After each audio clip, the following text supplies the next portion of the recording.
So, I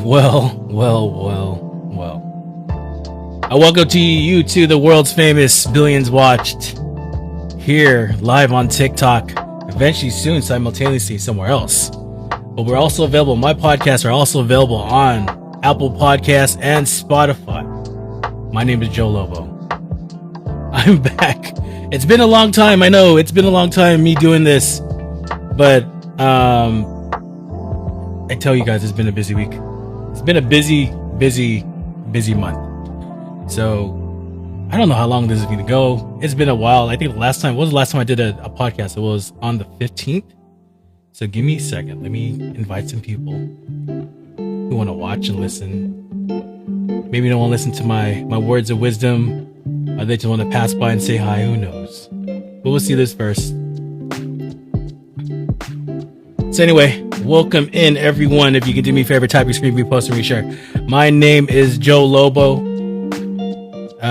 This is my podcast, The Authentic Podcast. If you guys haven't forgot, I do a podcast. It's just been busy. You know, it's the past month. I think some of you, I think I mentioned it before. Coco, welcome in. I mentioned it before back in the last podcast on the 15th. Basically, the issue was it's usually my older brother and me, and we're in the Philippines. And thank you for the follow, pretty good, appreciate you. He would do more of the tasks that are related to my parents directly, like the caregiving. Yes, we did have a caregiver, we do have a helper.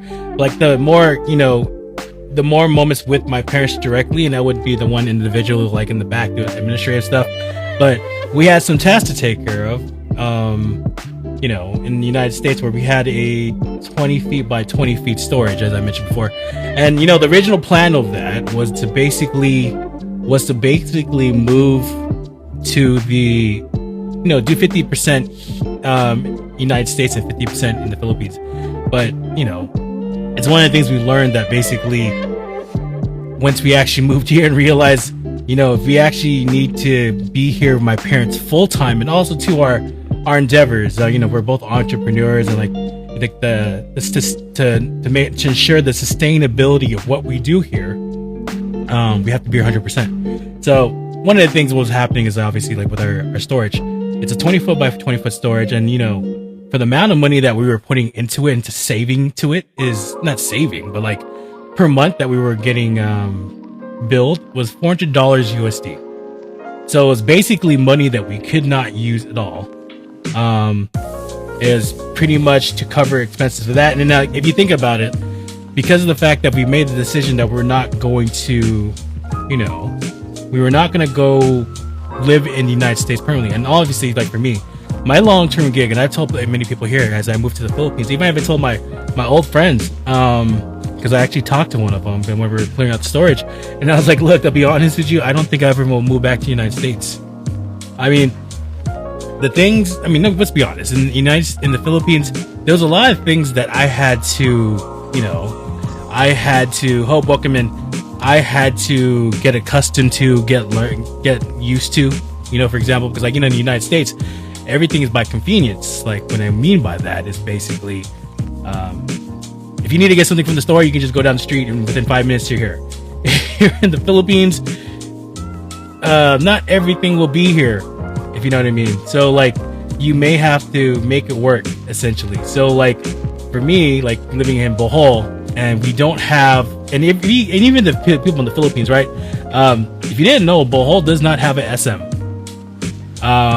yet.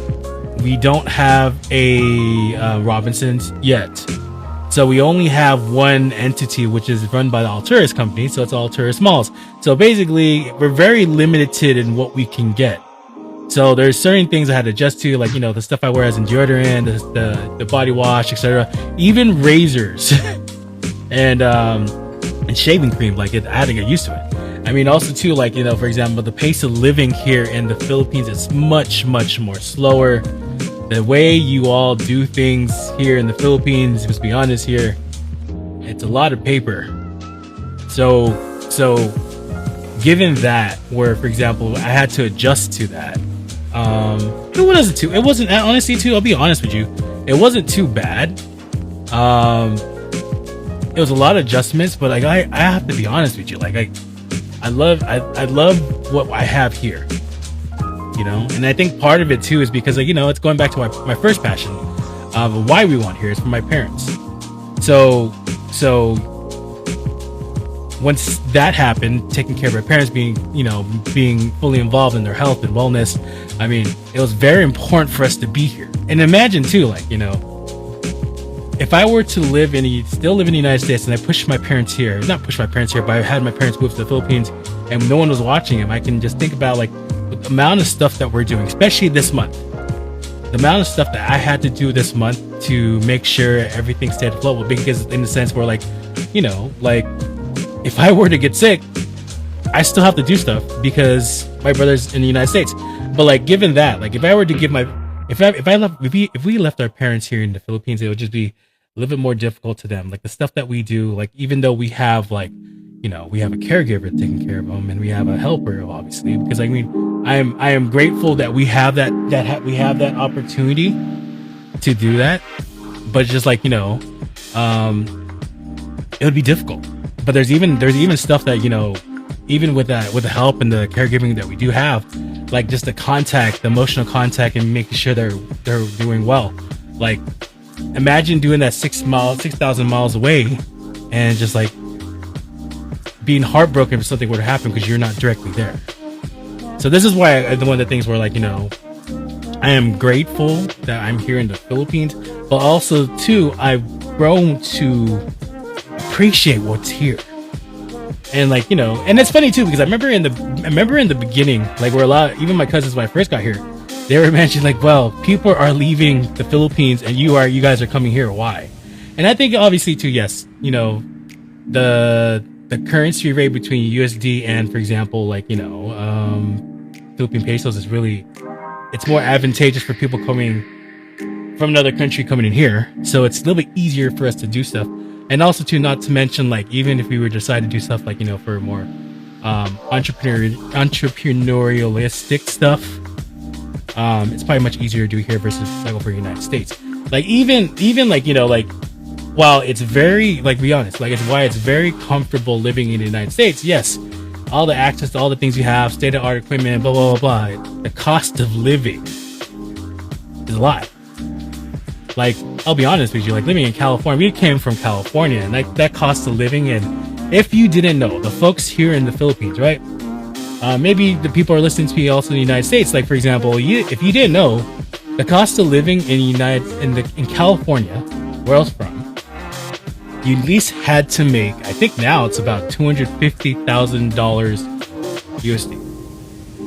So like, you literally had people like where, even if they're making like entry level 140, 150, they're still considered lower class. Isn't that ridiculous?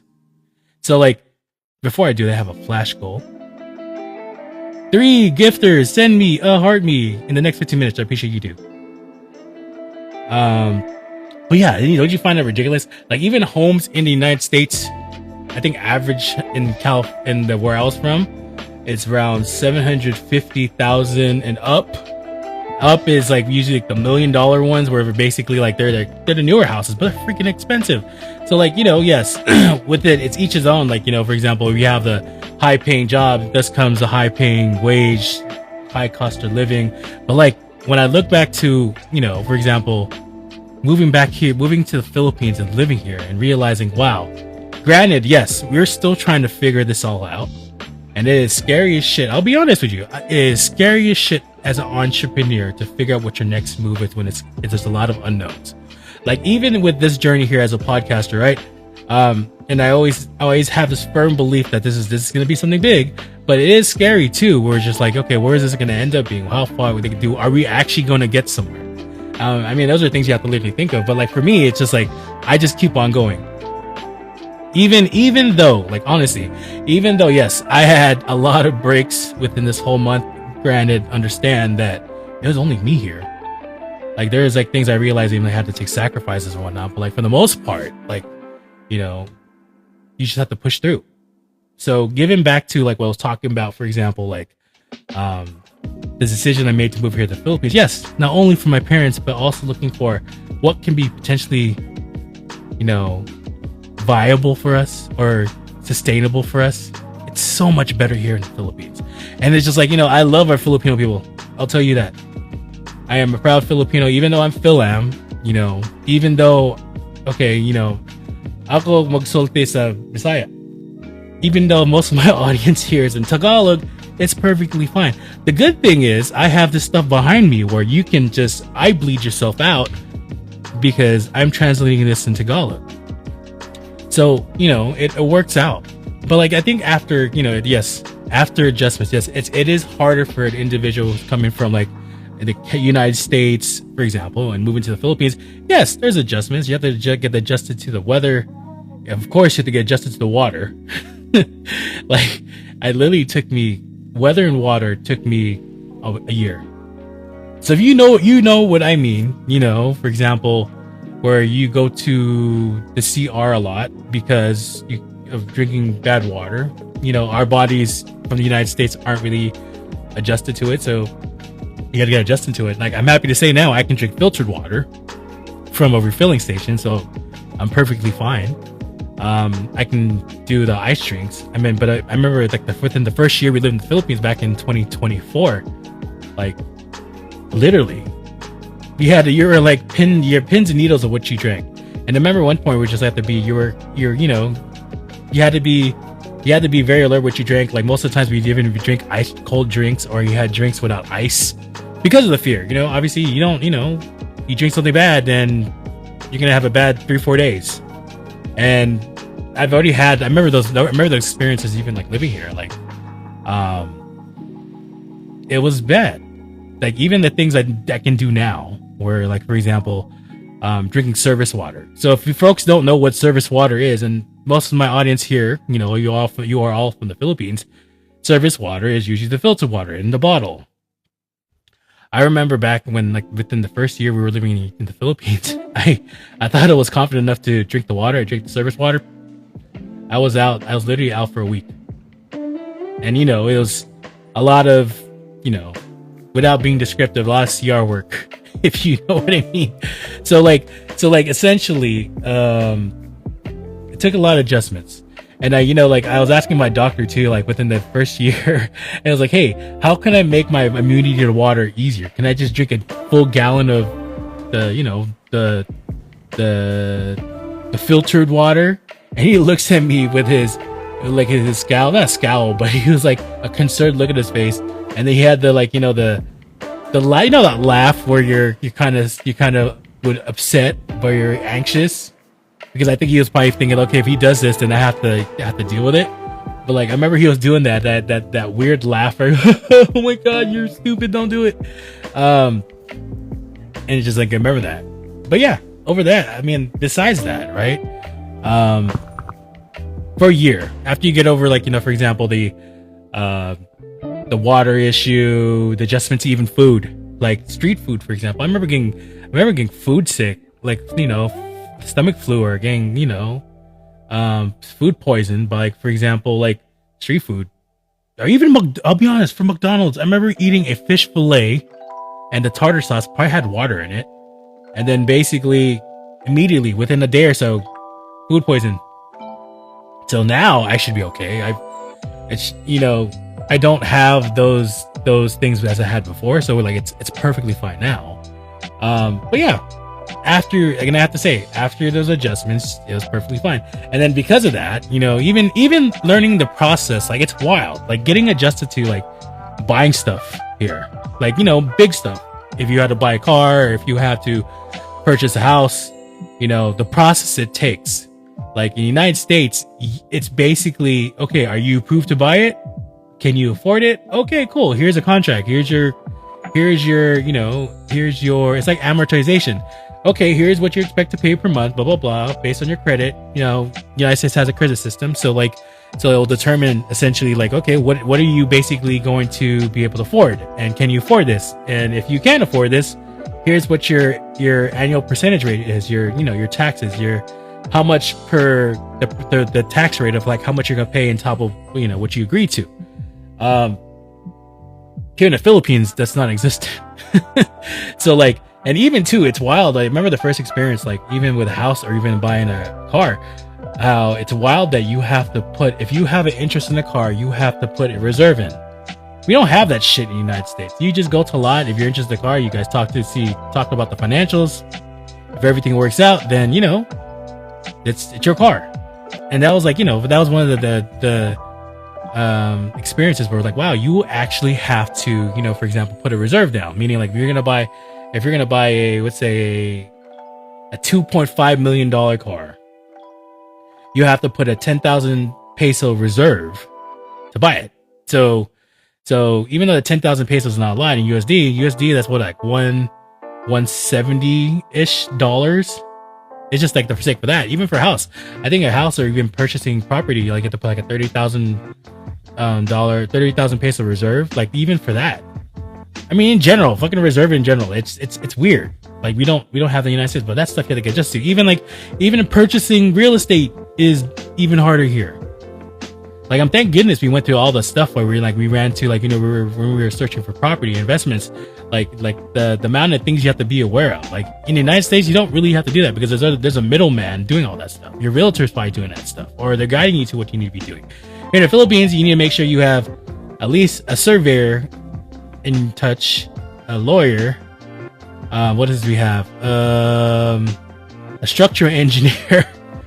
I think there's something else, but basically you have to it's really on you. It's like it's essentially determining, like, you are making sure your ducks are in the row before you purchase a house.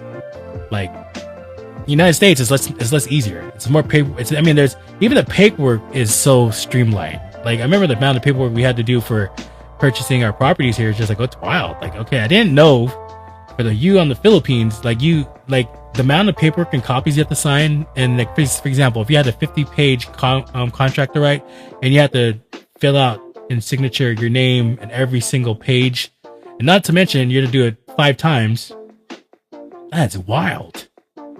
Like in the United States, we don't have that. It's all documented electronically. You can just go to it's called DocuSign. I don't know if you guys know what DocuSign is, but basically, it's all like, for example, like, hey, if you agree to all these agreements, just put your signature and we'll apply it everywhere else.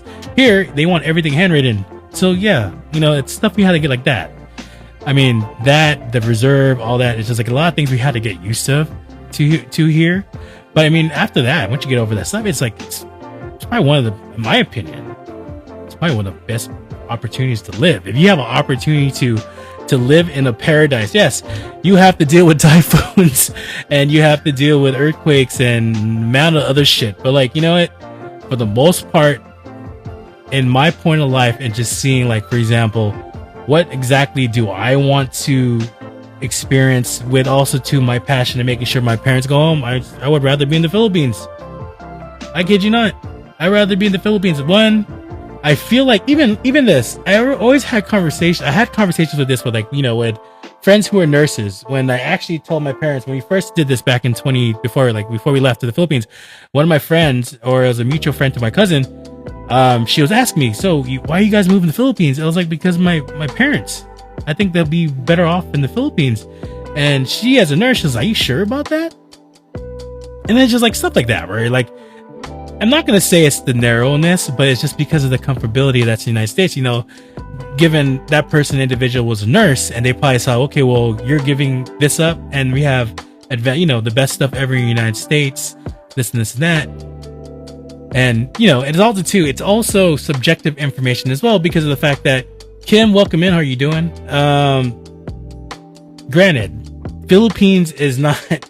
Yes, there's certain things that you have to get accustomed to, like even like finding, like, for example, like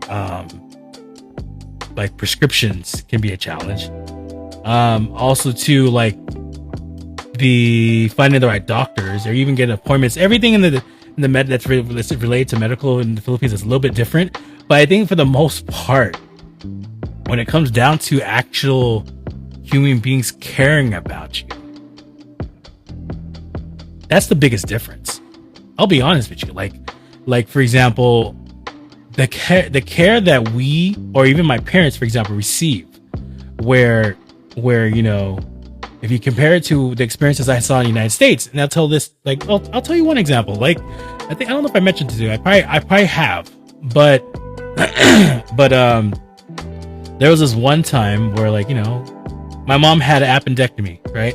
And it was I felt bad for my mom as well, because it was in the middle of when my mom's youngest brother, my uncle, the close uncle to me, he actually decided to move on.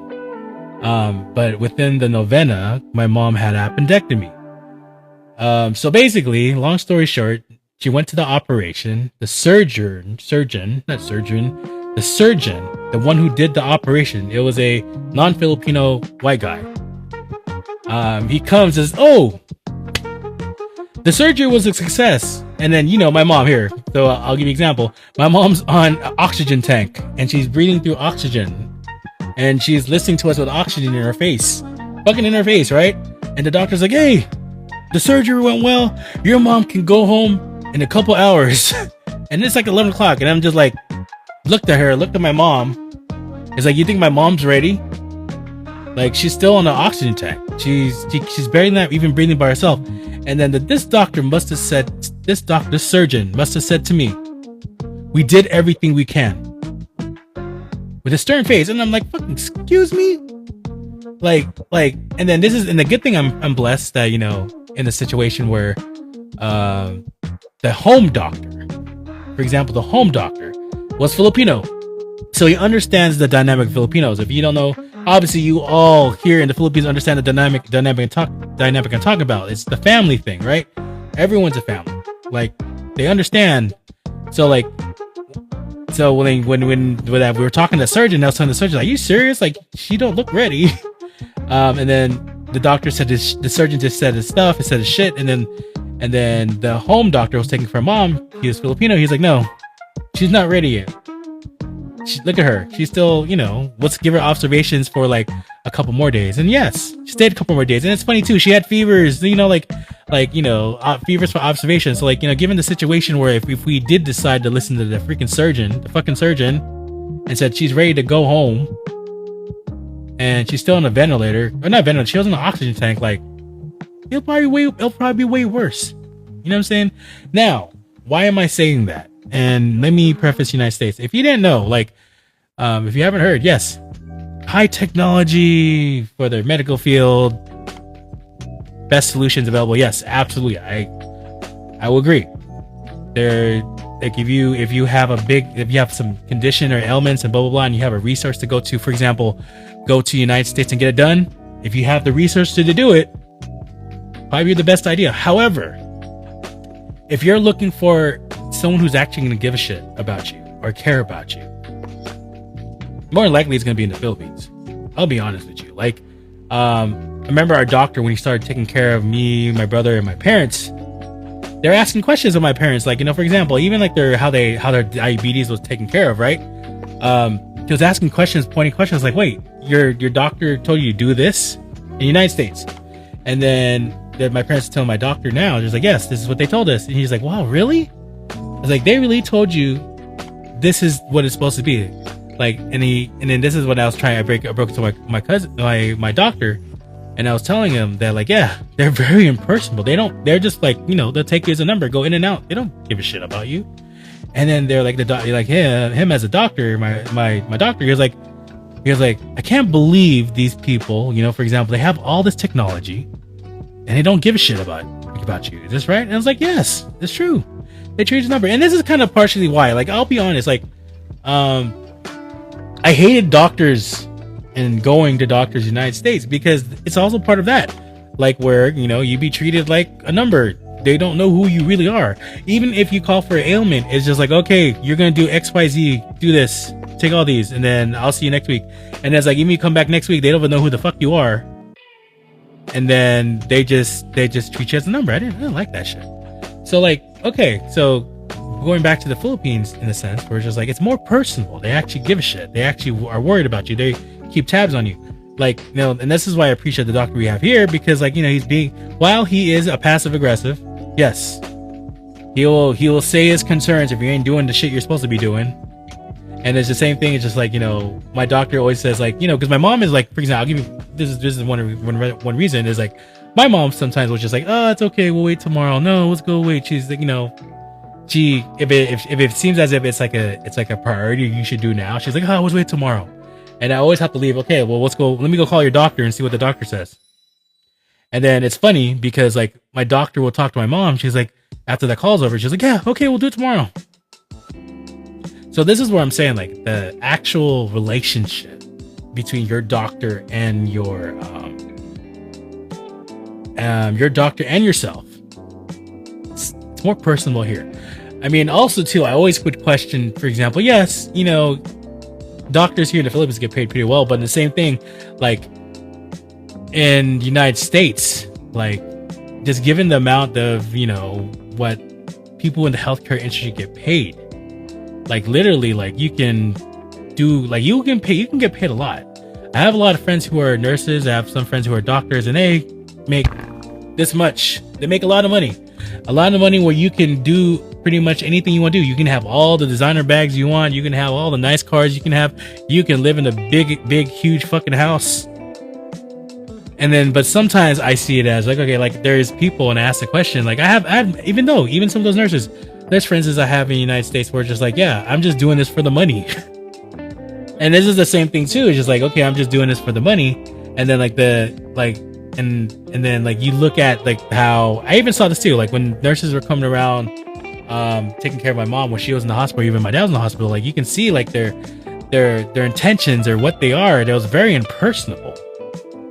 So like even where you're like let's say if your relative or your, you know, even my mom, where she was asking for help and no one is around, and they're just like, you can see the responses on those people's faces. And I hate to say it, like, yes, they're probably stressed the fuck out because there's low staff, but the same way, it's just like the difference between being, you know, personable to impersonable. It's a huge difference. It's very, very impersonable. We're just like, you know, they're like, oh, okay, whatever.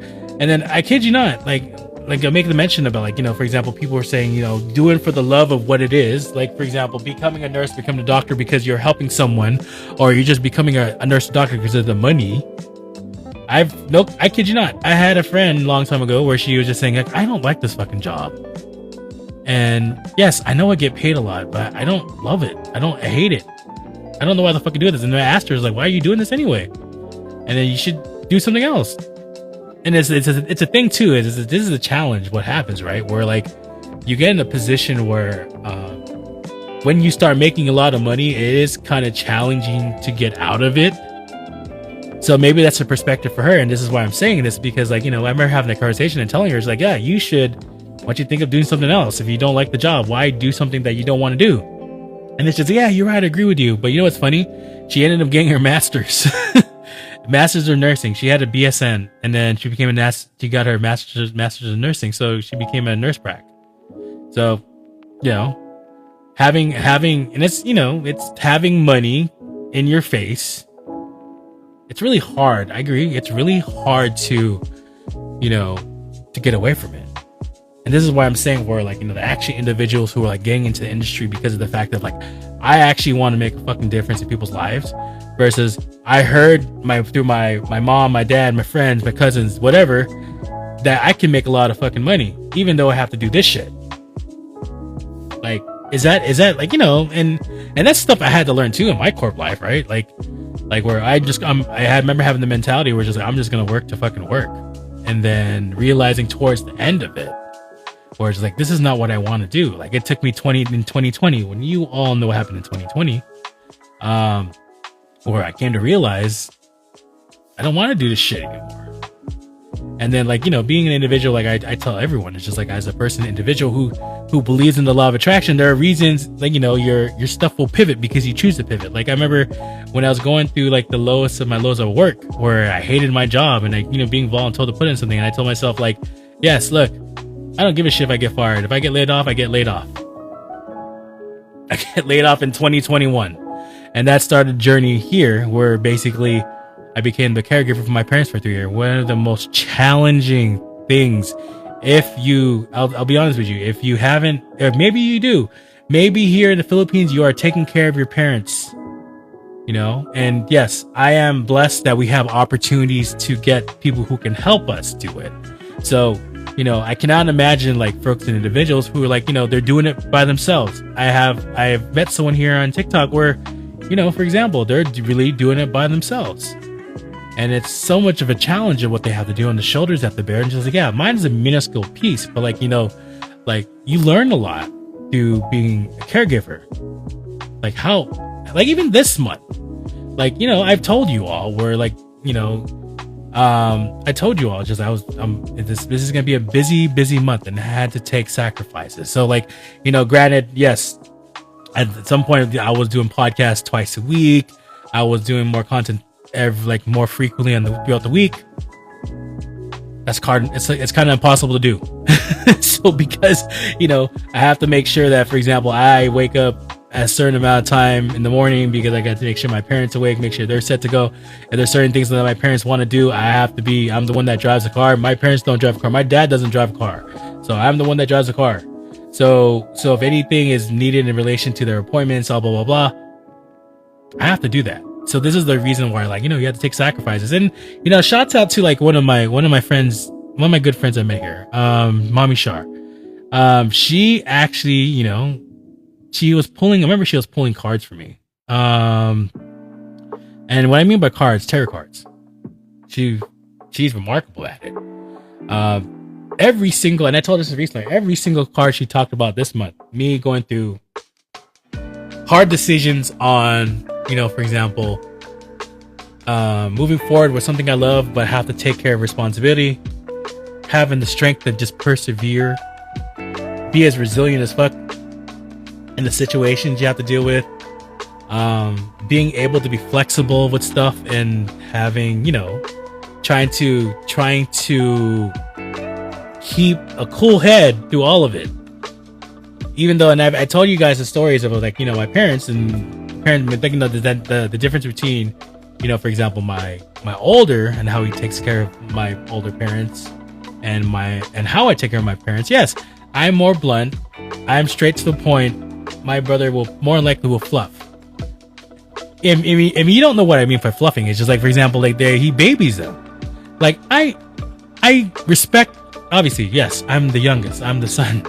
I just take a different approach, which is like, I don't want to, it's different for me and my brother. And that's like a biggest adjustment from my parents, for example, where they would tell me like, like you're so aggressive, you are so this and that and whatnot. And it's just like, they feel like I'm being aggressive on them. And I'm just like, I'm not. I just don't like, for example, again, I mentioned this before, like I hate beating around the bush. I hate doing the coddling of stuff. Like if it's something that's very important where you need to take care of it, I'm going to tell you straight up, this is what you got to do. Even for my parents, I have to go pins and needles. And my brother I give it a shot to my older. He's really good at it. Like he can, for example, like,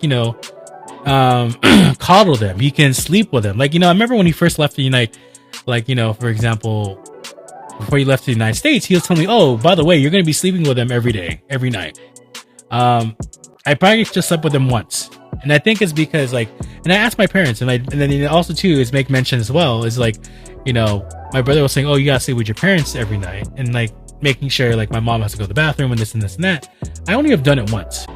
But I always make sure I would wake up at 1 o'clock, make sure, my mom went to the bathroom, make sure they're okay and all this stuff. And I came to realize it's just like, my parents are still self-sufficient, right? It came to a point where it's just like, okay, like I just make sure I do their stats and make sure like their stats as in, they're taking their blood pressure, their blood sugar, the blood O2, stuff like that. I at least make sure that's done so that, when we meet with our doctor, there's something we do that every day. Even for myself, I do my maintenance stuff in the morning, check my blood pressure, check my oxygen level, that shit.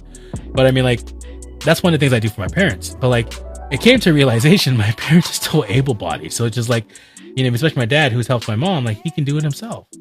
But by the way, and this is the difference. Like, and I even told my brother, just like when he came back, when I talked to him, I was like, look, when you come back, you don't even need to sleep in the room.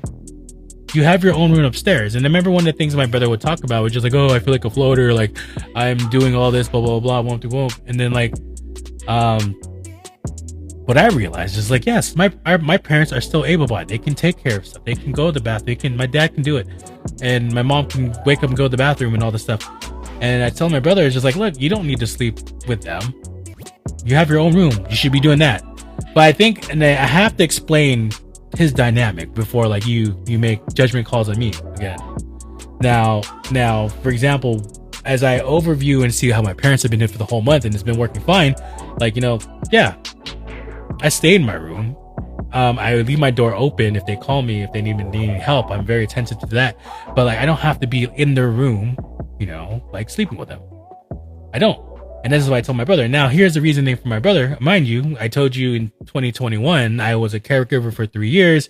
Within that same time, my brother was having, he was having career breakthroughs. He was making probably twice as much as what I was making. He was having budding career. He had relationships. He had the the life with so many friends, going out. He was not living at home. I was taking care of my parents and being the caregiver. And I think it's one of the things I mentioned before, where just like, when he realized, and I've seen this as well, my parents are getting older, right? And it's one of the most, if as an adult, and it's funny, it's interesting, not funny, but it's interesting too. Like, I saw someone's YouTube of a content creator I follow. He plays video games, and he was talking about his experiences with, like taking care of his father who has dementia and, that one disease that they forget, and how much of a challenge he has to deal with, making sure his well-being, making sure the dad's safe, making sure like everything's fine, making sure, even to the point when he said himself that dad doesn't even know him. Alzheimer's, just thought of it. The disease is Alzheimer's. Like taking care of your father where he doesn't even recognize you. That's probably one of the most challenging things that content creator was dealing with. And then, like, why am I saying this? It's just like, for example,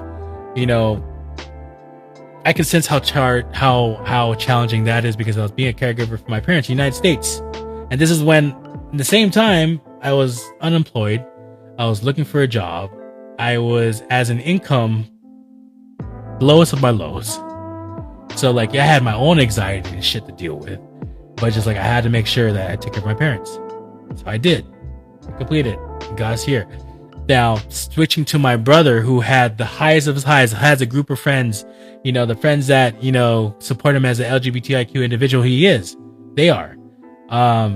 Having the relationships, being away from home, blah, blah, blah. He moved back home, like, I think maybe last year we were living in the United States.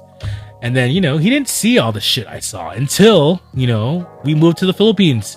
He saw and realized how our parents are getting older. And, there's things where, like, the concerns, like, even like my dad's concerns were just like, sometimes, like, one of the major issues my dad has right now, he can't hear. So he has hearing aids. And it's been a challenge even this month, because, like, my brother brought his hearing aids to the United States to get cleaned and fixed. Right. So, like, I've been dealing with my dad with no hearing aids. And then basically, like, even securing like an appointment here is a challenge. And we're still in the middle of trying to set up appointments so we can get his hearing test done. But it's been a challenge and behold. But anyway, it's just like talking to your dad, for example, who can barely hear you, and he seems like he always has this sense where, like, it seems as if, like, I'm arguing with him, and I'm like, I'm not. And this is where, like, diffusing, it's like, for example, the best thing, it's like diffusing a bomb. Where, like, you're not sure what you're gonna do, but you got to make sure you do it the right way, because if you don't do it the right way, so that's, like, for example, like, even with my dad, even my mom, where I have to be like, okay, let me take a step back and make sure I don't do things that will throw them off. And this is stuff, like, I had to deal with, like, this whole month. It's like my personality, who I'm type A, direct. I guess, I hate small talk. And this is where the challenge with me is just like, it gets to the point where it's just like, it seems as if when I talk to my parents, like, hey, we need to do this, we need to do this, blah, blah, blah, blah. They're like, why are you, like, why are you being so bossy? Why are you being so mean? And I have to deal with that shit. So, like, so biting my tongue and just like, okay, fine. Yes, I agree. I'm wrong. Whatever. And just try not to be in a position where it seems like, I think one of the comments I've got from them was like, he seems condescending, and I'm not. I actually, and I tell my brother this all the time. I always work with my parents. I always think about what they think. Like, it's like, even if within themselves we're like, I don't even tell my parent, if I don't even tell my brother like what's going on, but there's mounds of shit that I think about my parents and what could potentially happen. You all have to think about it when your parents in the late 70s, and my dad is going to be next year, I think 79. My mom's gonna be 78. You gotta start thinking about shit that could potentially occur and what's gonna happen and what you have to do. Like, those are one of the things where, like, you know, you eventually have to happen in life. Now, it's been a challenge and a rough road, but like, I feel like it's being the key thing is of all that is being like, you know, is being resilient through all of it. Now, going to my brother, right? Because of the fact that, like, in the experiences where, like, you know, for 3 years I was doing the caregiving in the United States before we got here, and he was having the time of life, having his social network and the people we can hang out with, to come to the point that me and my brother now on the same level playing field, where essentially we have to build a relationship out here. We have to build the people we're going to hang out. We have to build our network, etc. And doing that from scratch, but also realizing we live with our parents and seeing how they're getting older every day, and that we're now getting more involved with their, you know, their health. This is where my brother realized, and the moments, the time that he missed, were essentially, like, you know, he's taking a more direct responsibility with it. And this is where, like, you know, we've had a lot of arguments, and most of the time it's the arguments he says is me and him arguing. No, it's really him, his insecurity. I'll be honest, it's his insecurities, or, for example, like, are causing what he thinks that we're having differences. And I've always been the consistent individual. It's like, no, I've been the same thing. You're the one yelling at me. This is what you're thinking. This is something you need to work on. But, like, what it comes down to is just, like, you know, how he takes care of my parents now is because it is a reflection of, because he didn't have the opportunity in the United States when he was directly taking care of it, because he was doing his own thing. And then, you know, there's a lot of even other stuff, like his experiences when he was younger. You know, he was the first individual to do the more experimenting stuff. You know what I mean? So like, given that, when he realized, like, okay, this is my parents. Our parents are getting older. I remember having the conversations where, like, yeah, our parents are getting older. This is what they're doing. And I was like, yeah, no shit. this is what I see every day. And it's just like, you know, this is where my brother will take the full responsibility of, like, okay, I'm gonna take care of my parents. I'll be the caregiver.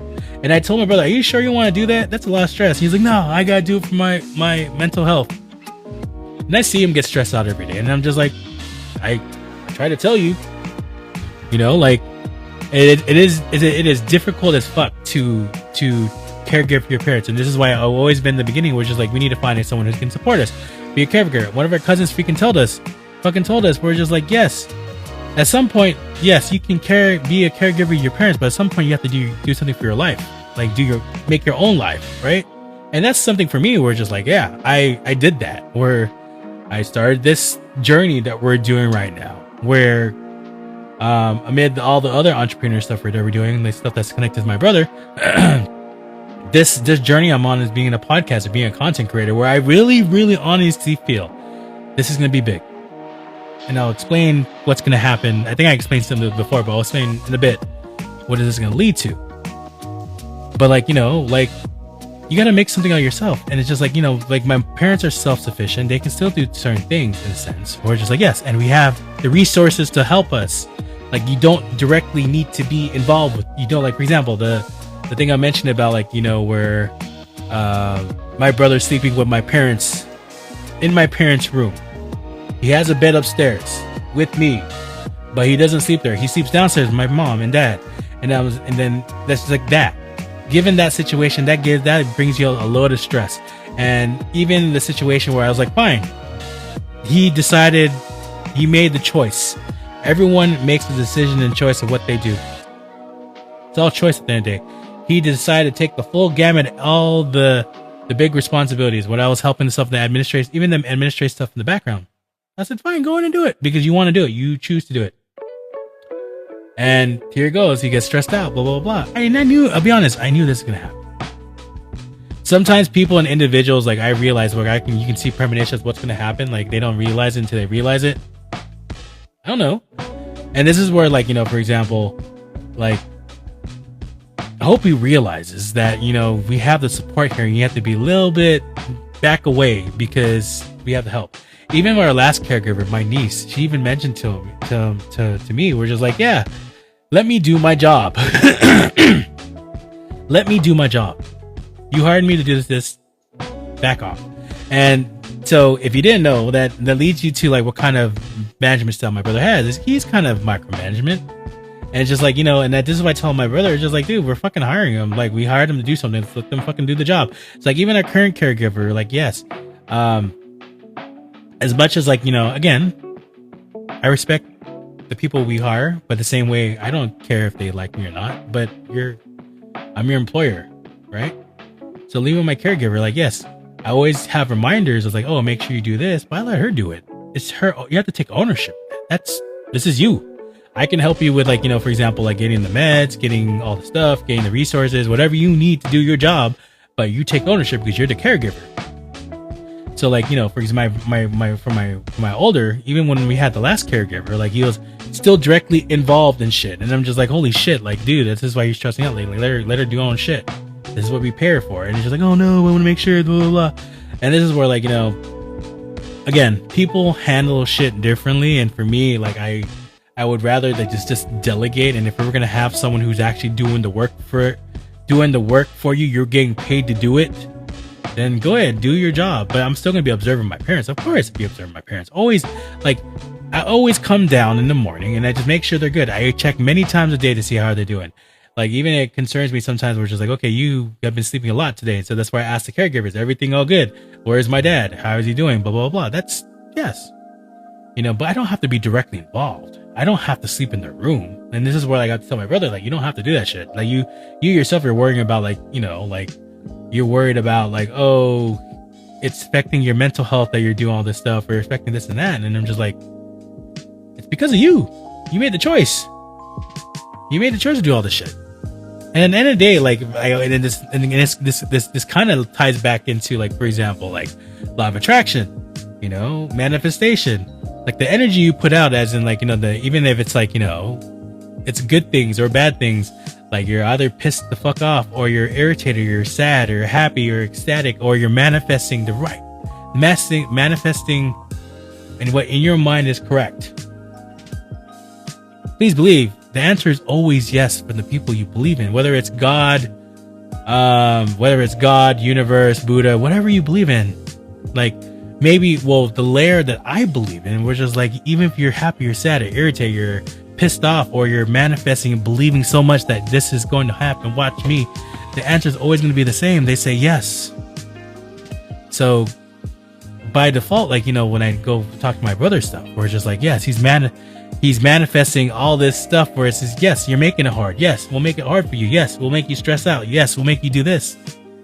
And this is where just like, even the relationship, like at the end of the day, I've always been the most consistent individual every day. Even in my relationships here on social media or people I meet, where I've always been the same way. I don't change anything.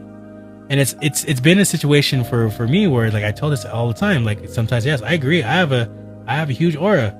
And sometimes where there are people who will love me for who I am and enjoy everything I do, and they appreciate and take the feedback of like the stuff I say, versus people who get affected, and people who start getting mad for no reason, that they get upset at me. Case in point, my brother. So like, he would say, he would put some stuff where like, I'm not doing anything wrong, I'm just being myself. And he was like, he pointed out, like, it's you're making me feel this way, or making me feel irritated, blah, blah, blah. And I'm just like, no, it's you. And he's like, there've been many times where it's just like, what, is this all me? And I'm like, yeah. Am I the one yelling? Like, you're the one yelling at me. And this is where, like, for example, like, I always take it as individuals who are like, and I hate to say it, but it's like, the folks who are yelling at me, the folks who are hating me, the folks who are my haters, it's you. You're the one getting irritated. I'm perfectly fine. Even when I talk about my haters here on social media, yes, I have haters. Who doesn't have haters? And actually, to be honest with you, if you don't have fucking haters, then you need to reevaluate how you're doing shit. Because usually I feel like the more haters you have, you're probably doing something well from what you're doing. But like, going back to my brother, like, the things he needs to figure out is just like, reevaluating himself. And this is the same thing too, which is like, I provide examples to you all. We're just like, how you can be a better individual here in your life. This is why every day what I do, if you catch it or not, or you are an FYP listening to me, the folks are listening to like my podcast over on the major platforms I'm on, on Apple Podcasts and Spotify. Shouts out to you all. Appreciate you. And also a new avenue. I'm going to talk about that in a bit. Taking the message and just like realizing and seeing like, yes, the person's right. Like I can do it this way. I can do that. And this is like my goal in all this. And it's just sometimes just like, I wish my brother would just like take a step back and just realize, yes, it's not him. It's me. So all the stuff that you put on yourself, Alexa, welcome in. How are you doing? All the stress you put upon yourself is because of you. You're top 99. You collect to be redeemed for rewards. Woo, we're top 99. Alexa, thanks for the harmony. Appreciate you. This is where I feel like he should take a step back. Hopefully he takes a step back and realizes that, yes, we have a caregiver member who can take care of the stuff. Take a step back and do your own shit. You don't need to be so overbearing where it's going to cause you to stress out and, even the situations where it's just like, yes, us being entrepreneurs and the stresses he has and lays it on me and says, yes, we have to be careful. We have to be, this is what's going to happen. Blah, blah, blah. We don't take care of it now. Listen to what these people are saying. Do you have a mic or a V8? I have a mic. I have a Maono P200X. So basically, like, what was I getting with this? My brother, your voice is so good. I appreciate you. Thank you so much. So like my brother, he just has to realize and just work on himself. And it'll be so much easier if he realizes that, I'll be honest. Like, how did I figure out the law of attraction and manifestation? It was through him. He's the one that showed me the secret book. He's the one that showed me about law of attraction. I just kept on running with it and believing that you are in control of your life. Alexa, thank you so much for the heart, for the roses. I appreciate you. Thank you so much. You have to take control of your life. Like, no one else.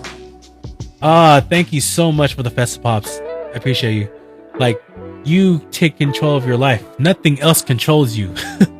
And that's the issue where, like, my brother is like, it's, and a lot of other people are like that, where they feel like, they feel that outside forces are causing your dilemma. It's you.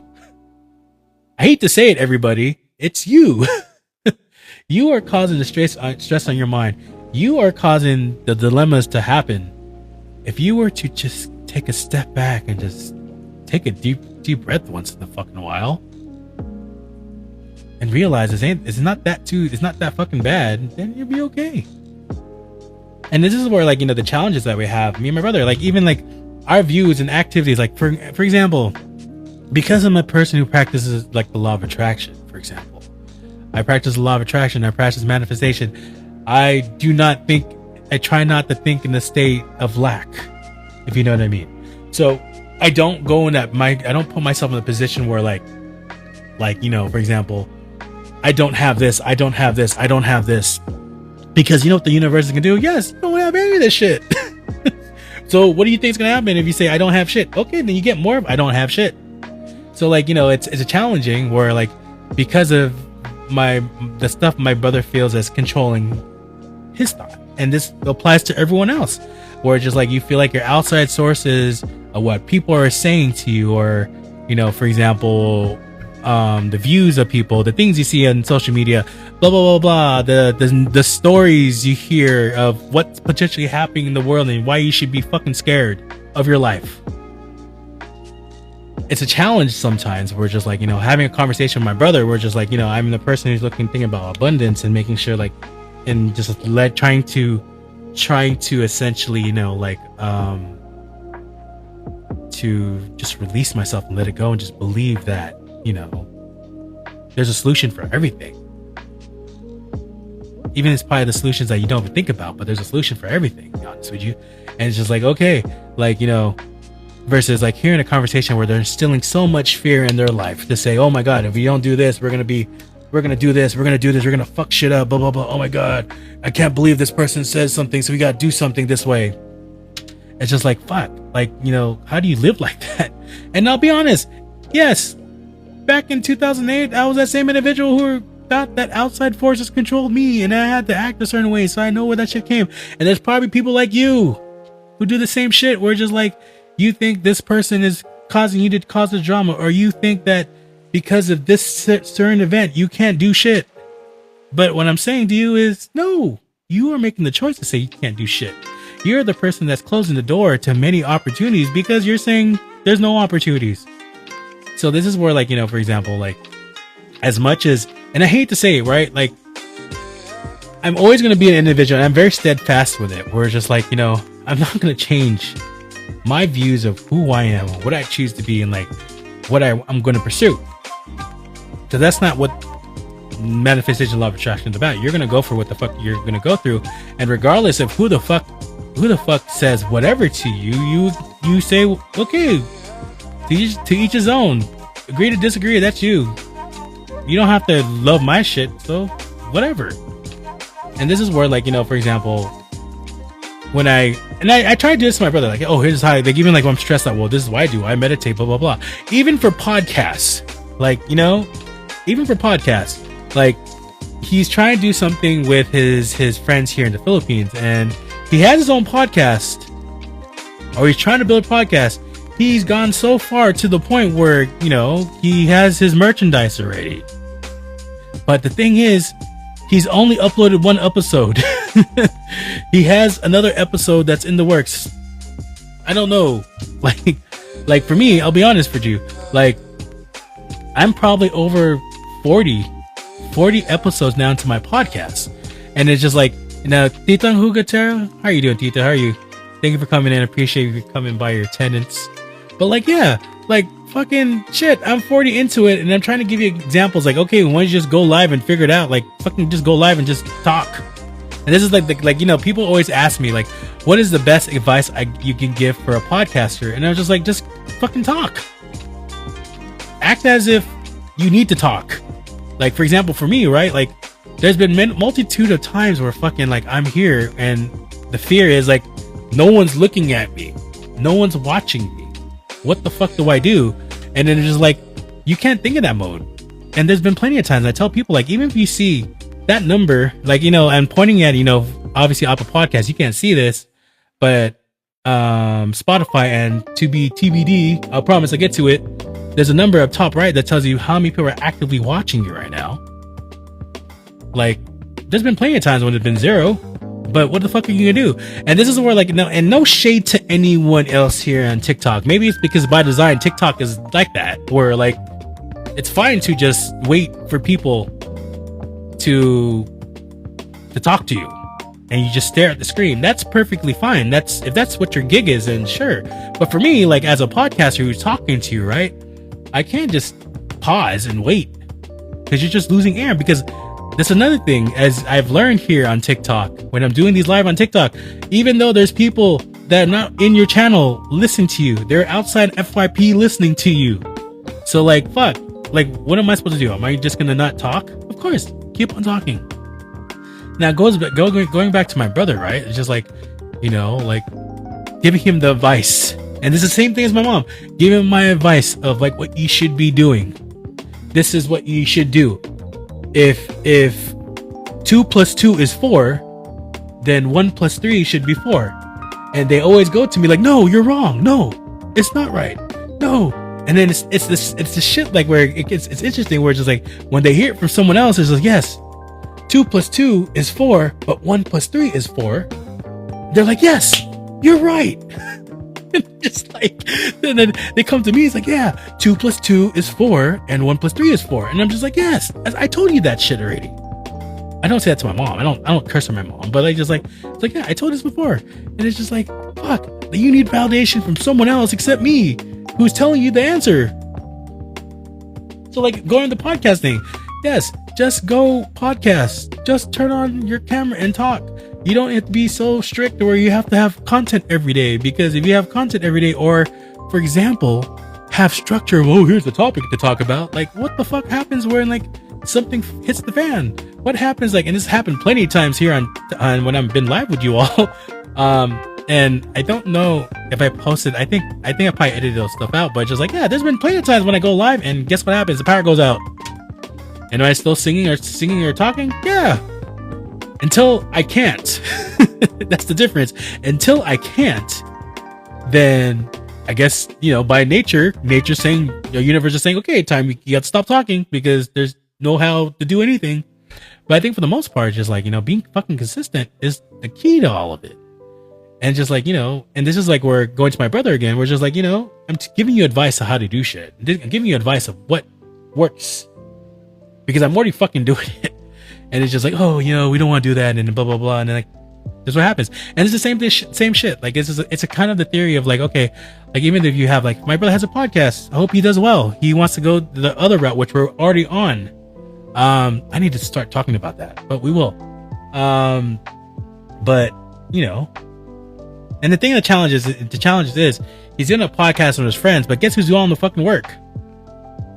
He is. He's doing all the editing. He's getting all the equipment. He's doing all the stuff. He's actually using my older stuff to do my podcast. Like even like my older, like he started to, he doesn't even realize what he's missing, but he wants to practice with it. He has my old F26, my other mixer. He's like, oh, I want to practice with it. I'm just like, do you even know what you're missing? He's like, no. I'm going to practice with it. How the fuck are you going to practice if you don't know how to use it? Anyway, I'm saying, anyway, yeah.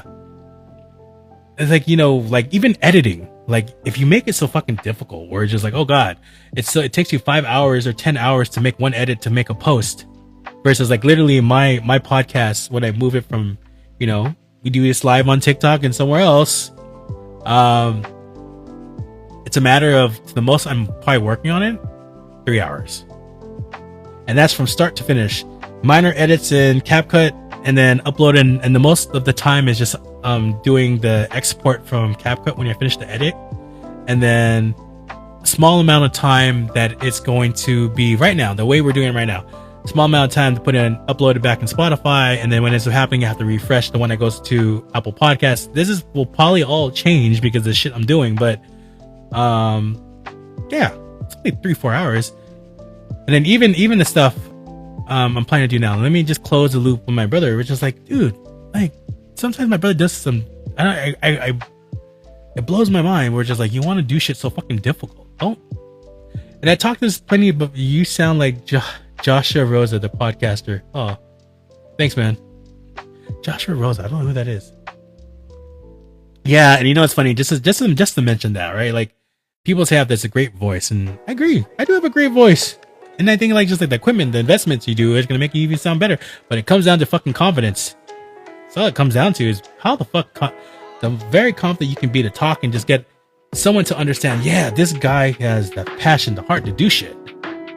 And this is where, like, for example, for my brother, I hope like and this is like the brother, but it's like my brother and everyone else, like, don't make shit so fucking hard. Try and make it as easy as possible where you can fucking do it all over and over and over, because if you don't and you make it so fucking extravagant, or you make your editing time like 1 week and then life gets in the way, then what happens to the edit? You probably forgot. And now, like, what do you oppose? Like, a podcast that you did your friend 2 months ago is now irrelevant because now it's 2 months ago. Versus for my shit, where it's like, literally, like, once I'm done with, well, obviously stuff is busy, but like, I'll probably get the edit out by tomorrow. For sure. Tomorrow. I don't wait 2-3 days because you're gonna fucking forget about it. So like, make that shit as easy as possible. Work smarter, not hard. This is why I tell people use AI. Like, even for example, when I do my content and transitioning to things, like use fucking AI. Like, not to the point that you're telling them, hey, I have this idea, AI. I have this idea, TikTok. Or no, I have this idea, ChatGPT, that, hey, can you just write this out for me? This is what I think. No, not that. But like, fucking, you write the fucking content and then utilize AI to say, hey, here's what I wrote. Can you just make this, yes, work smart. Can you just make this easy enough where it applies to this community, the TikTok community? Or It applies to Spotify. It applies to Apple Podcasts. It applies to somewhere else. We need to talk about that. Use it. Like even like the, like, you know, for example, like the artwork you can do, and giving the inspiration of like, okay, here's an idea I have. Do this, make it this way. So as you guys can tell, like, for example, my moniker as the Authentic Podcaster, my you know, my thing is the 2 chains. And also too, me wearing a hoodie. In California, in the United States, I love hoodies, but I live in the Philippines now. It's difficult to wear a hoodie when it's, in my mind, it's hot. So I can't wear hoodies anymore, but this is my moniker. I wear the hoodie and the 2 chains. I have 2 chains, you know? So I tell ChatGPT, hey, make me an image or something that references this, you know, stuff that I used to wear. I used to wear a hoodie. That is the reasoning for my profile picture. And even, I have to close the book and we'll talk about what I'm talking about next. But my brother and everyone else, don't make it so fucking difficult. Even goes for weight loss. You have this bold idea that you want to, you know, you want to do this. You want to lose all this weight. And then you get so hyped up. And then all of a sudden it goes to, I'm going to meal plan and make these extravagant, make these super difficult to make, but I'm going to do it anyway. Meal plans. Guess what happens when it's too fucking difficult and it's hard to do and it's not easy and it's not smart? The level of like, yes, I'm going to do it, to like, it's too hard. It immediately goes down the drain. It's the same thing with my brother. Like, saying, it goes back to like saying and fucking doing, right? Do more than say shit. So do more than say shit and work smart. Simple. Do it enough where you can do stuff that's repetitive. Like, you know, you can consistently, you know, you're able to do it over and over and over. It may be boring as fuck, but like you're able to do it every day.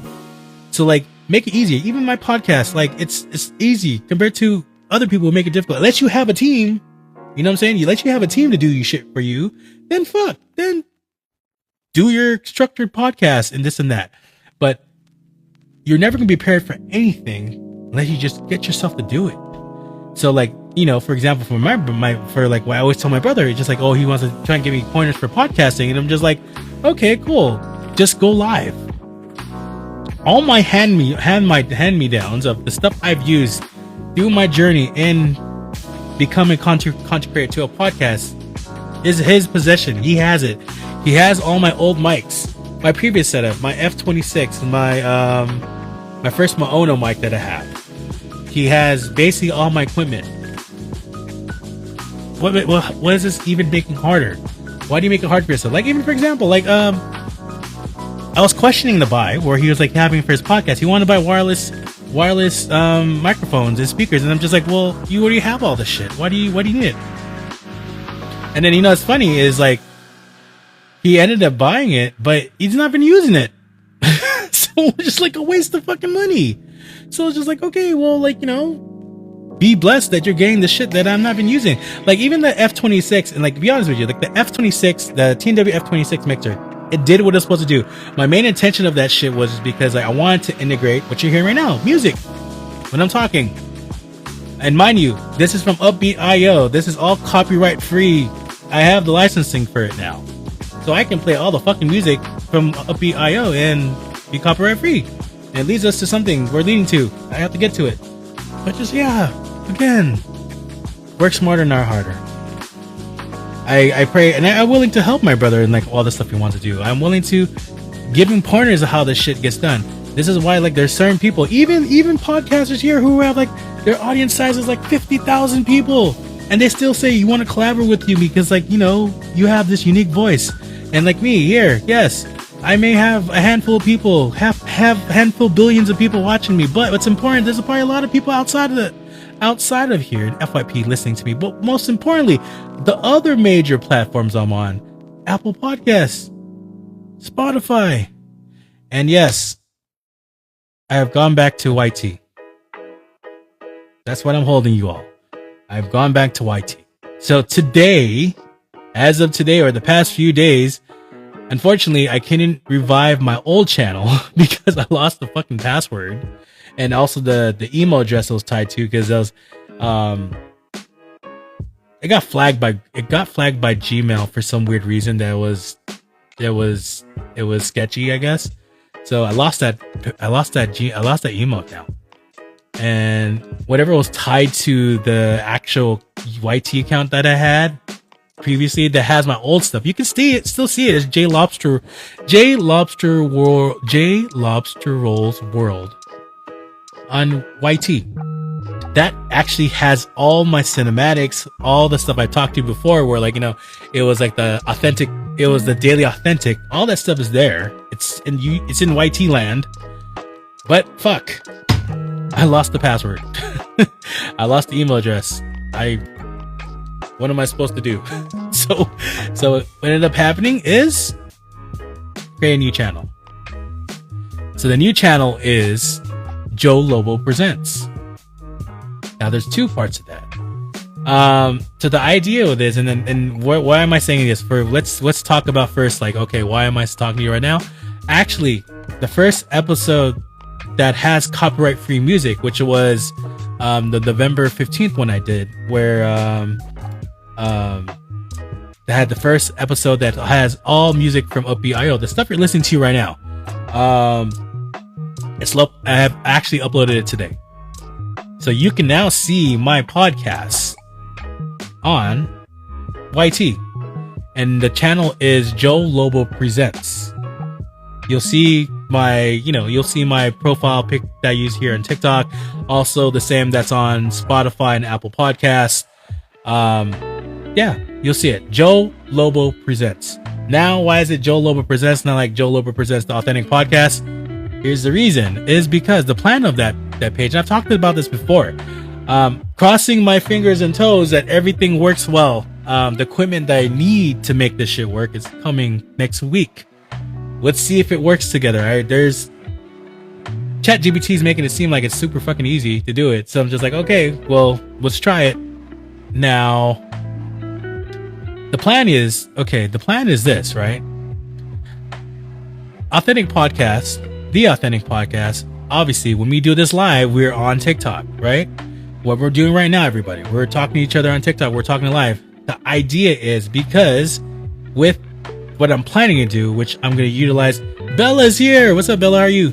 The plan is, for example, like, when I get everything else, I'm utilizing OBS. If you all know what OBS is, this is what the platform that major streamers or small streamers to large, are using to utilize for their lives. They're not just going to use TikTok. I would use TikTok Live Studio. The challenge is I have Apple products.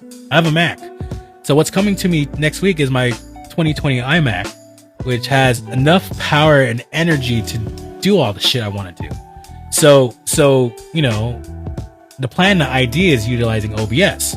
Now, why am I going to be using OBS? Because the plan I'm going to have is go live, obviously go live when it's my Authentic Podcast here on TikTok, but also on YT at the same time. So I've always been an individual, and this is where I've been telling everyone, like last week on the last podcast, you got to think bigger than TikTok. If you are a content, I'm pointing at you, the people listening to me on TikTok, or the people listening on the podcast places I'm at, and Spotify or Apple Podcasts, I'm pointing at you. I'm telling you, you got to think bigger than where you are. Even if it means that you're let's say, for example, if your dream and your goal is to be a big content creator, I really hope you are thinking not just here. You gotta think bigger than you are. You really do. If you really think you're gonna be this big singer or this big content creator, you gotta think bigger than TikTok. Yes, TikTok it's very nice. TikTok I've learned a lot of stuff on TikTok. I made a lot of friends on TikTok. Like, for example, Bella is a friend of mine. Like, I met her from here. But I think for the most part, it's fine to stay in your same niche. Some people are perfectly fine staying in TikTok, and yes, like the resources that they receive out of all of this in TikTok, sure, keep on doing whatever the fuck you're doing, whatever it is. But like, you know, honestly, like if you are like a dreamer like me, and a lot of people are dreamers, right? No knock to anybody. If your content is the way the content is right here, and you love your content, then you can ignore what the fuck I'm saying. but like, honestly, my dream, or not my dream, my passion to do all this, right? My passion is like get my podcast, and there's been a lot of validations of everything, of like even talking to Mommy Shar about this, or even individuals who you know, they have the spiritual touch, I guess you can say. Just the validations of like, okay, is this the right path I'm going? Like, is the singing gonna be it, or is it the podcasting? And it's pointing to the podcasting. Like, if I see and view myself as an individual who has the voice to do this, or even have the acumen to have a successful podcast, do you really think that I can stay in TikTok? And yes, you know, the biggest, I can tell you right now, straight up, I don't know if there's anyone else like me on TikTok right now who is a podcaster like me talking to you like this. No. Even like shouts out to people who I know. Chad, awesome podcaster, and his content creation. What's his other guy? The other guy's name? Jem David. Shouts out to him when he's content. He has 50 people watching him on TikTok and all that stuff. Yes, I have a handful, but like the thing what I'm trying to say to you all is like, if you're dreaming of passion, your goal, and this goes back to all the other shit I be saying, where just like people have the fucking unique talent to do something, but you ain't doing anything with it. Why? Seriously, why? Take advantage of it. Do it. Even if it sounds like the most dumbest shit ever, but in your heart, your passion is like, this is the stepping stone to get to this. What holds you back? Just do it. So what I'm saying to you is like, you know, for example, for me as a podcaster, okay, and I have to make this apparent. Yes, I am a content creator, but my passion is to inspire you, people like you, to get out of the fucking box and just realize like, yes, I can do shit like this. I can do what Joe Lobo's doing. I have the passion and drive to actually do just what he's doing. I'm going to be confident as fuck. Just do it. I might sound like an idiot live on TikTok, but I'm going to still go live because you know why? It's stepping stones to get consistent. It's stepping stones to be confident. It's stepping stones to be to the position you are destined to be. So now, why am I saying all this shit? Like, okay, well, if I want to be a successful podcaster, I can't just stay in TikTok. I got to think bigger. And this is why, for the beginning, even my circle, my first circle, authentic circle, the people who are still there, the ones that who are potential content creators themselves, but like, you know, life gets in the way. But in the same thing, in the sense, the ones who have the same vision and goals and whatever they want to fucking do. Like, I told them from day one, you gotta think bigger than TikTok. You gotta think bigger than TikTok. Like, honestly, if you want to succeed to be a content creator, you gotta fucking branch the fuck out. You gotta think of not just TikTok. You gotta think about, unless, again, believe me, I've seen the content here in TikTok, and yes, some people can just do what they're doing and they're great at it, and to each his own. But like, if you have a dream and vision to be like touch more and more people than just in TikTok, then you gotta do what you gotta do. You gotta fucking put yourself out there. There's a fucking reason why, like, you know, shouts out to that individual I no longer talk to, where she told me that fucking she put her stuff on Spotify. I probably got inspired by her to fucking put my shit on Spotify, and look what happened. Went on Spotify, and then I created an RSS. Now I'm on Apple Podcast, and I see the success that's happening at Apple Podcast. That's making me think about, okay, maybe I should start doing this. Maybe I should do more exclusive shit on there, which I will be doing. Now let's go talk about by YT. Yes, Joe Lobo Presents was just created last night, and as of a couple hours ago, I uploaded November 15th episode on my YT, which is Joe Lobo Presents. Now, why is it Joe Lobo Presents and not Joe Lobo Presents Authentic Podcast? Because there are going to be some times where I don't want to fucking podcast. And you've seen it here. You've seen me try to play video games on my phone, and it's terrible. So I'm leaving a step forward. What I'm also getting from my again, I'm not a PC player, but I'm a console player. What's coming from United States is my PS5. So why not play games that I think I can play that are on a controller? And I already have a mind of games I'm gonna play that hopefully there's a like the what you call it, the audience size is big enough where I can play with people here or close to be.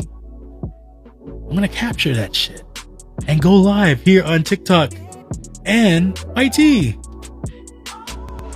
So yes, it's going to be basically live podcast of here on YT. If I do play video games, it'll be here in YT because I'm gonna capture it. Crossing my fingers, all this shit works. I already bought I told my brother to get the capture card. I have my iMac who can handle it. It's the last Intel one, the one before they went to the silicon chips. But it should be able to handle all the shit that I'm trying to do, and it's not even the crazy shit. It's just enough to broadcast, capture it, and run everything. So if this all goes right, and who knows, shit happens where it blows up in your face, and you probably say, "Hey guys, well I have a YouTube page, and I'm just gonna drop it." Well, we're gonna find out because right now I can't do it on I have a MacBook. The resources are too small where I can't do it. It's even like, for example, when I was trying to find a solve where I was getting hit by copyright, there is a application out there where I can physically strip stuff. However, my MacBook can't handle it. So that's the challenge right there. So anyway, like, for example, if everything goes, I'm manifesting this where universe is going to allow this to happen, or we'll find another solution if it doesn't work, that basically we're going to integrate all this shit together and do what I say I'm going to fucking do, where we're going to be here on TikTok and YT and available on Spotify and Apple Podcasts. You see what the fuck I'm doing? I'm not just staying in one spot. And what I'm realizing is, like, by not staying in one spot, you're starting to notice opportunities in other places where you're like, wow, holy fuck. Like, maybe not to you, but in the matter of 3 weeks in Apple Podcasts, 300 views is a lot of fucking views. And my Spotify page is not even, I don't think it's, for as long as it's been up there, I don't think it took us a long time to get the 300 views. You know what I mean? And this is per episode. So this is where my mind of what the fuck I want to do in the future with Apple Podcasts, there's probably going to be a lot more exclusive stuff. And what that's going to lead to is essentially it's going to be a subscription based model. Now, how did we have to get to in order for us, I think I was mentioning last podcast, okay, in order for us to have a podcast on that's subscription based, there's some shit I have to work on. The copyright music. Solved it. So now we're able to do that shit. Now it's a matter of, I think what I'm waiting for is basically just like the equipment to run all this shit. So like even the stuff behind you right now, where I'm doing the translation into Tagalog for you all, but given with OBS, now I can overlay this stuff and post it on the screen at the same time, so I don't need all this fucking equipment in front of me. So like it'll just be, hopefully, crossing my fingers. Also too, like what I'm gonna be using is my DJI Pocket 3. So my DJI Pocket 3 is a 4K 60 camera. You can fucking use it. I tried it out. It works. I just need something powerful to run it. Better camera. We're still gonna be using like the Mono 2 Monocaster 2 that I have. Still using the mic. ChatGPT is making it seem like it's so easy enough I can do it. So yeah, we're still gonna use that shit. You're still using the resources and everything. It's just I'm basically just eliminating my iPhone, my iPad, and then I'll just implement also, like I said, implement a new camera and a powerful computer to handle all this shit. So that's the dream of vision I have. This is how the path forward. And this is why I encourage you all, the people, the 6, and I know there's fucking more people listening to me around. Even the people who are going to be listening to me on podcasts and Spotify and Apple Podcasts, and also YT. You hope this inspires you to think about like what the fuck I should be doing. Like, not just think of one branch, think of the whole fucking tree. Like seriously, think of the whole tree. Like, think of all the roots. Don't just think of one branch. Yes, maybe that one branch is fine, But if you don't, for example, if you don't ever find out what the other parts of the tree are, or the other branches on the tree, what if there's something even better than TikTok? I always say, like, for example, like, granted, yes, TikTok is great, but what if one day you don't fucking know? I said this many times, you don't fucking know. Like, what happens if one day the company who runs TikTok says no more TikTok for the Philippines, or no more TikTok for anybody, and they shut this shit down, so everything you built up to make your persona and TikTok no longer matters? What are you gonna do? And this stuff you gotta think about. Be honest with you. Like, there's stuff you gotta think about. Like, shouts out to certain people I know. Shouts out to Queen TV. Queen TV is someone I look up to. Like, she got herself going in Cebu. Like, she's obviously I think she's on Facebook, I see her, or FB, whatever, Blue app. She is on IG.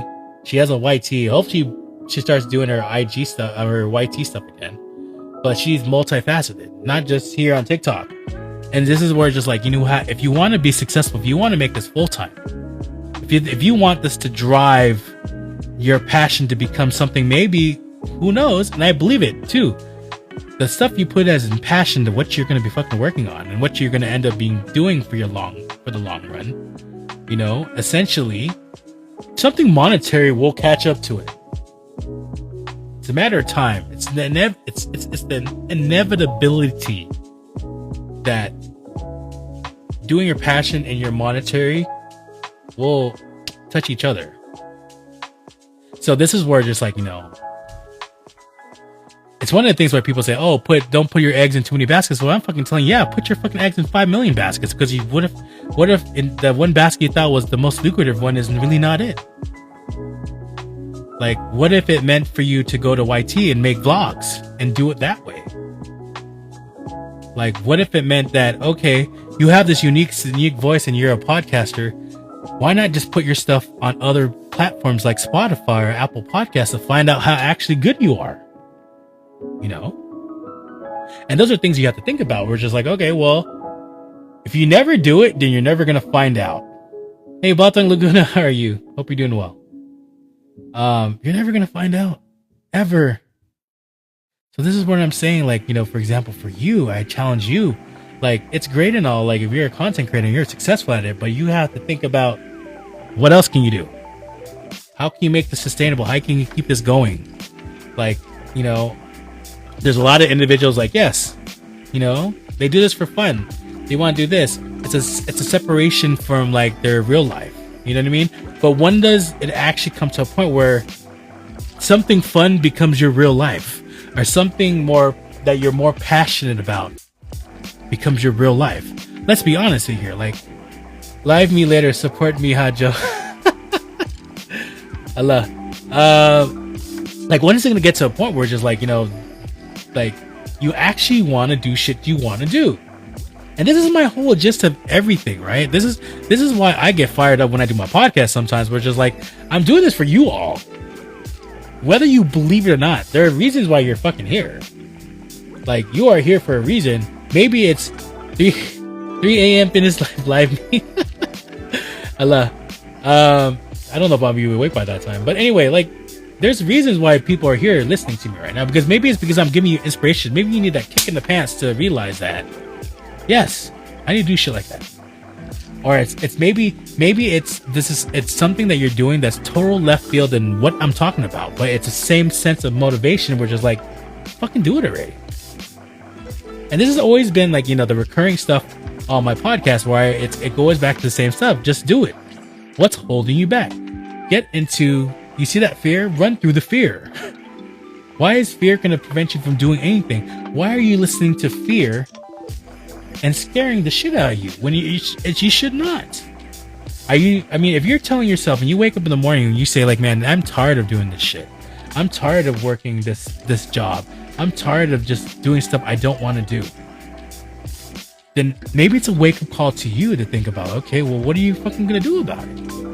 And again, you make the choices in your life of what you want to do.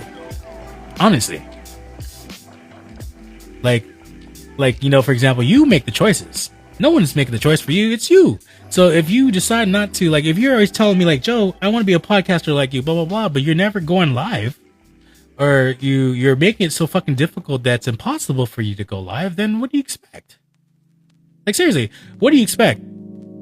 Like, yes, universe, I firmly believe the universe will, if you believe it enough, and like you say that you're gonna manifest what you choose to do, yes, it'll happen. However, there are certain things you yourself need to do to make it go. You know what I mean?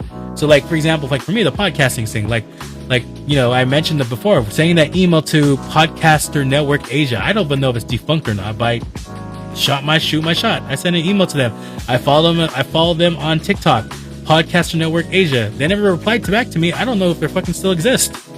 But like, so like, anyway, like, doing shit like that, or thinking of ideas to branch out. Okay, how can I make this successful? Like, how can I do this shit where just like, this is what I want to do, and just fucking talk all day? And this is what I'm saying. You gotta think of this mode position. You gotta think of the fucking entrepreneur. You gotta think about, you're in control. What the fuck is gonna happen to you? So, like, for example, for you, if you're a singer, right, and you want to be this, and it happens here, yeah. Maybe TikTok is just the main thing you need to, main platform you need to be on to fucking be the best singer in the world. One, I'll tell you this, like, it doesn't require you to have equipment. You can go on live without equipment and just sing.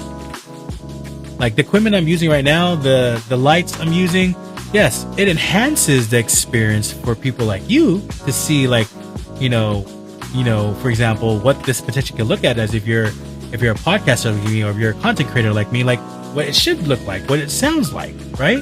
But I think for the most part, like, if it starts from the beginning and like you're just a singer that you don't have the equipment and whatnot, but you can a cappella music, then fucking do it. Or if you're playing, like, we all had our beginnings. I had the speaker in hand and playing the speaker into the mic. I did all that shit. So, like, it's all the building blocks to get somewhere. And I always believe, if you actually believe in your passion and you go beyond the people who are telling you can't do shit, and you just ignore the fuck out of them, and you just keep on going with your passion, see what happens. And what ends up happening is the people, places, things, events, the ones you should be aligned to, the individuals who are the ones that are motivating the fuck out of you to get to the next level, those are the people that you're going to get pushed to. And this is what you think about the ideas of how can I get bigger. It's like the shit I'm doing, I'm telling you all right now. It's like starting a TikTok and doing, my journey. Again, I tell everyone to go my profile and to see how far I started. I literally started as a face, I guess, what was I? Non-face creator. I would just make content and just not show my face, but I turned a bit, do this, and you see the evolution. If you are bored one day, go to my profile on TikTok and start from the beginning and see where I started. And essentially you'll see, wow, this is the growth of Joe Lobo. Wow.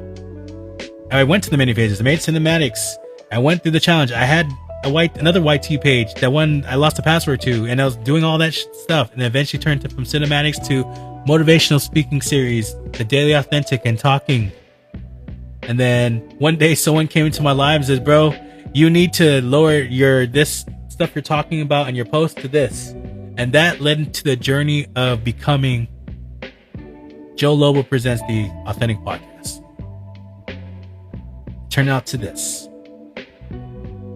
And it all started for just going live because everyone's telling you should go live. And even the people, even I don't fucking talk to them anymore. Shouts out to them. They're probably fucking listening right now. But shouts out to them to get you to the position I'm fucking at right now. But like getting me to get the confidence to talk and just trying to find solutions, or getting to the person who points me out and says, show your face. Since then, I show my face now. Since then, I'm confident as fucking talking to people. Since then, I can just feel like I literally can make a cat move. And that's the confidence you have to have for yourself. And the same thing as a singer. If you're a singer, you can acapella yourself out. And then maybe, yes, there's a thing. There is a monetary system in TikTok where we get gifts. Maybe you save and then you get stuff from it. And then you get your first mic. You get your first mixer. And then you start thinking about, okay, unless you're cool here in TikTok, and you might find an avenue where just like something will happen where You get to those to the next level. But what if your dream and value is going to be like, maybe I should think about going somewhere else, another platform. Maybe I should do this. And I already know some people who are like, they're on one platform and she's on another platform.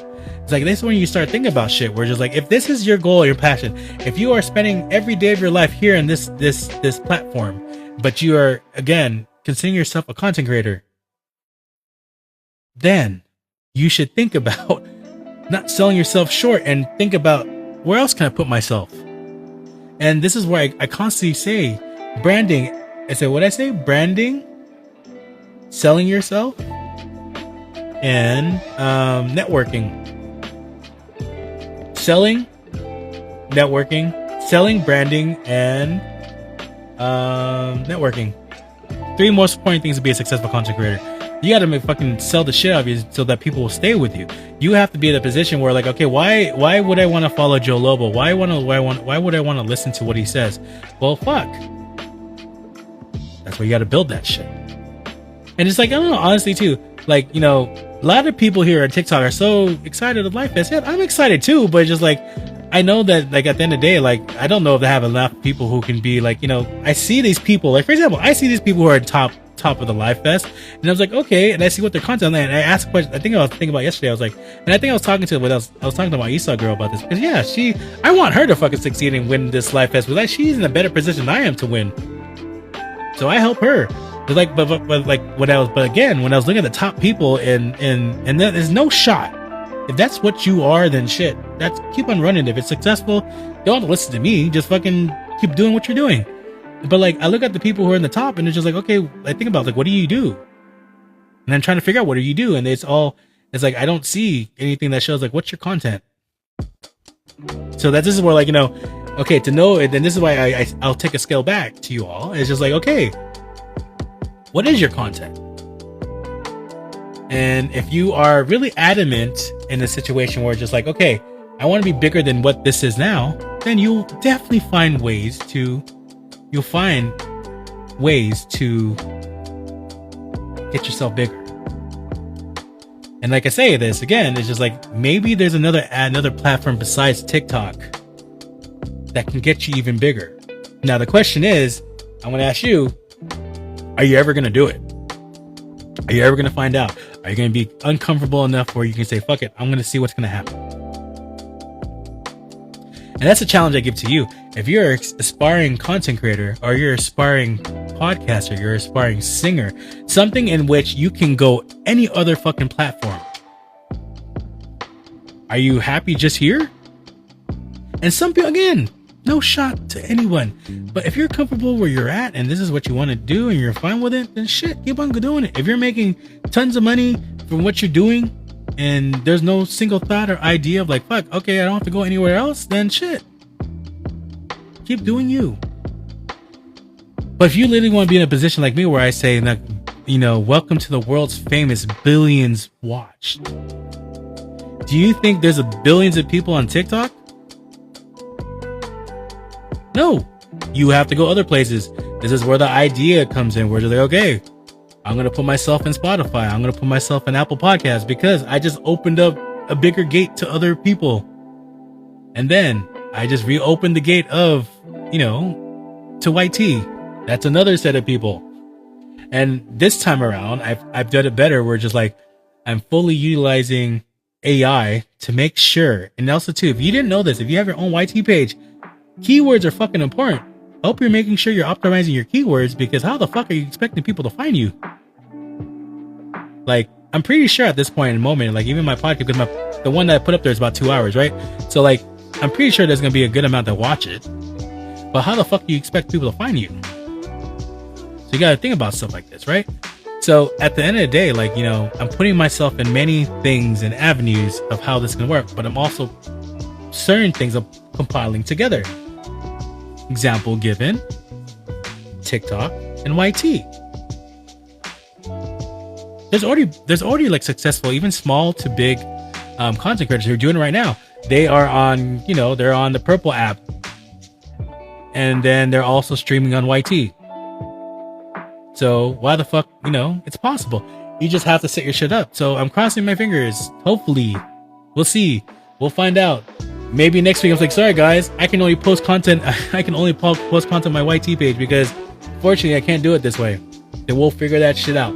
However, if this shit is fucking successful, then yes, my lives are gonna be on 2 places at the same fucking time.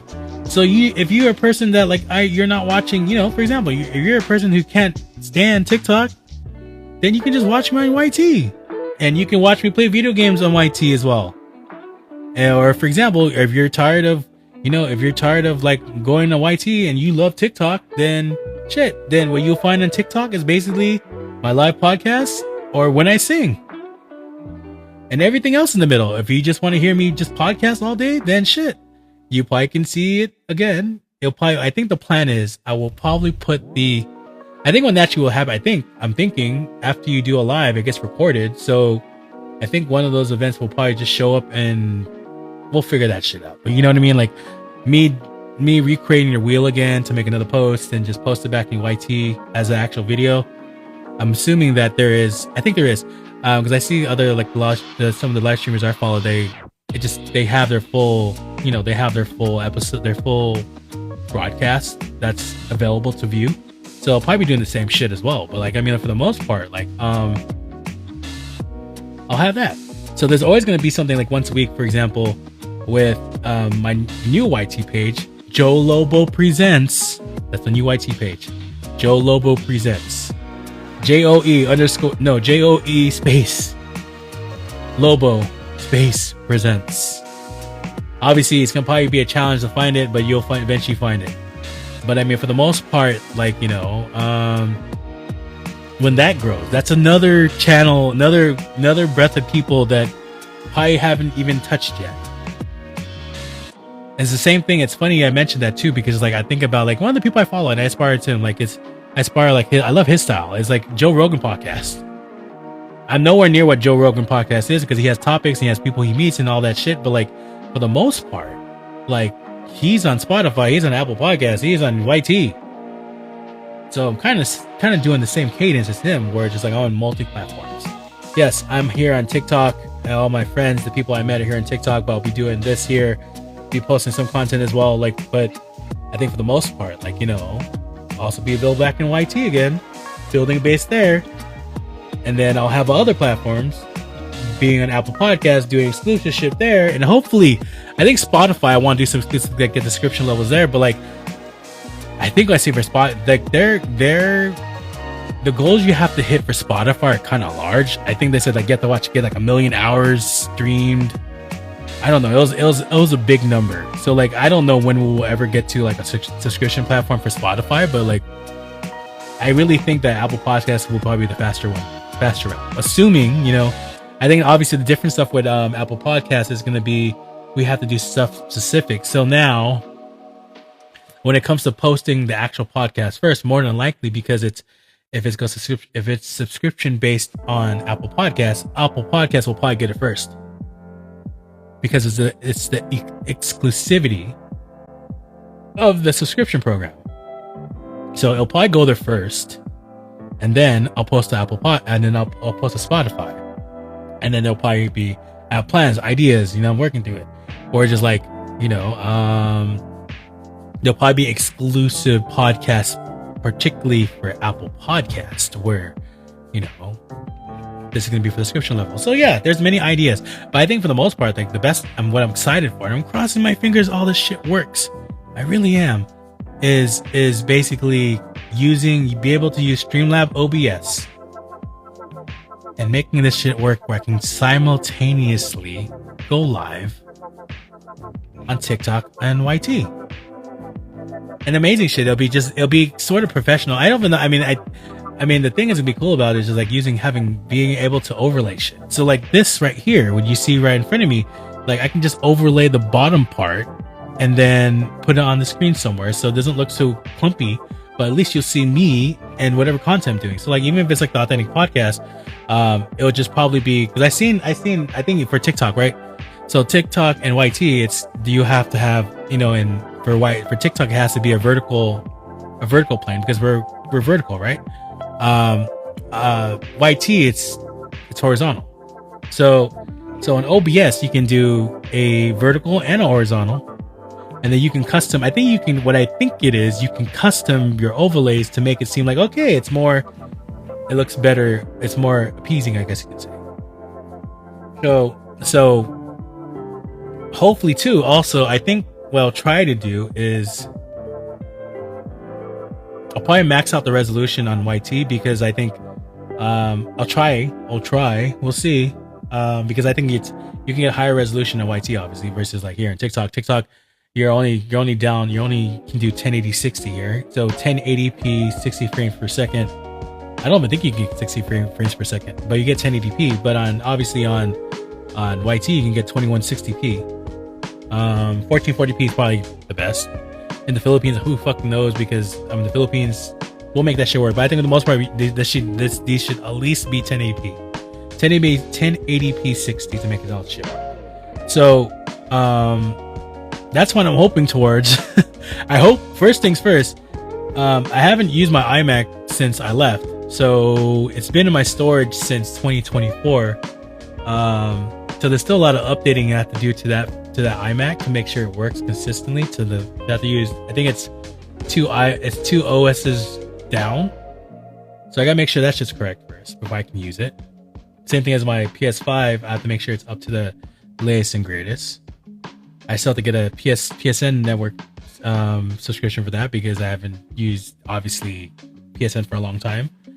But yeah, we have some interesting stuff. So I'm hoping and crossing my fingers all the shit piles out because at the end of the day, I want to have a better experience with you. Even when my friend, shouts out to like Duncan. I saw his stuff. He has fucking awesome. He has a fucking awesome setup.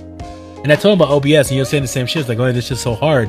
And then, like, I sent him what ChatGPT said and it made it so fucking simple. I was just like, okay, cool. Even like, there's another person I have. Nish, what's up? How are you? This is the real me, my podcast, Nish. I do this. This is the shit that I work on. But like, even like, there's another, I'm not gonna say her name, but there's a much bigger streamer than me. She has a huge setup where she's at. And then it's just like she's trying to figure out OBS and I helped her out. I'm crossing my fingers she can figure it out because I think she can figure it out. But like, by having all this stuff, like as in like, for OBS to run everything, it's gonna make it so much easier. Even the shit on my desk, like I rearranged stuff on my desk to make it work and positioning where my iMac is going to be. It's because of the fact of just like, obviously I'm using my TV as my secondary monitor as well. So like, I have to position it right where all gonna work. And even thinking about just like, okay, well, obviously like making shit, that accent is insane. Thank you, sir, because I'm a Philam. Appreciate you. But you can read behind me, which is Tagalog. But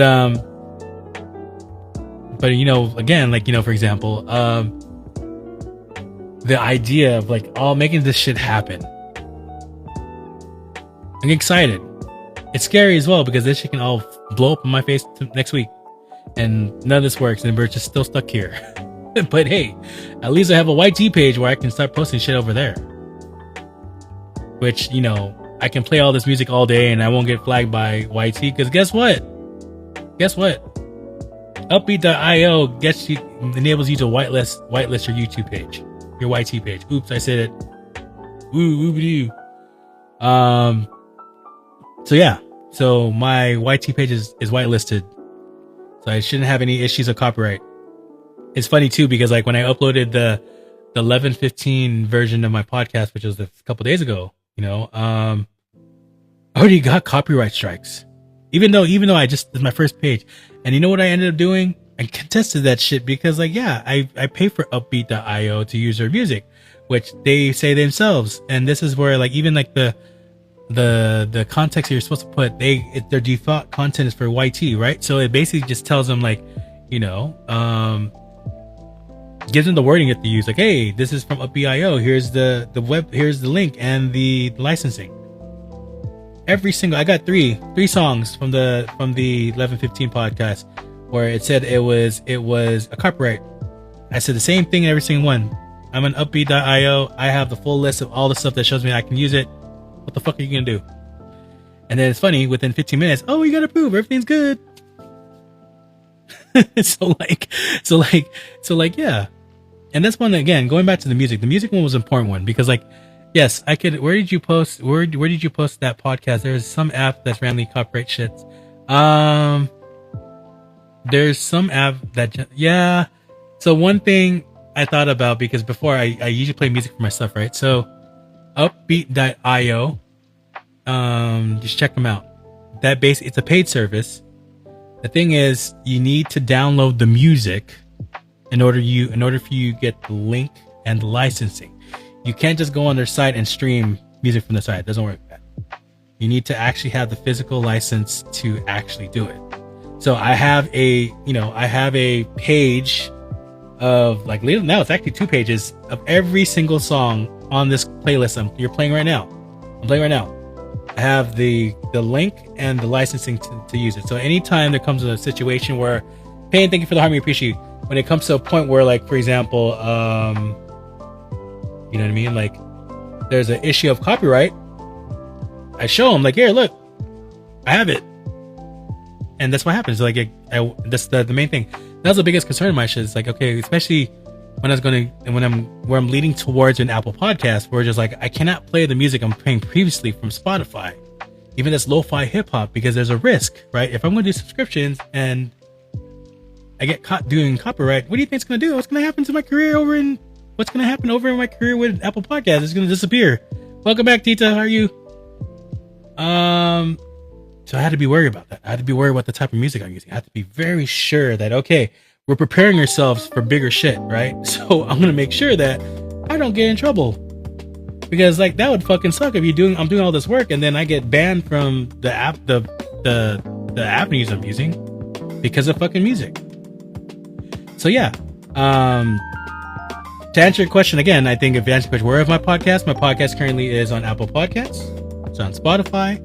I'm on Apple Music and Audible. I don't advertise a lot because I don't see analytics to show that people are actually looking at it over there. But I'm doing a lot of numbers on Apple Podcasts. It's like, it's averaging right now like 60, 70 views per episode.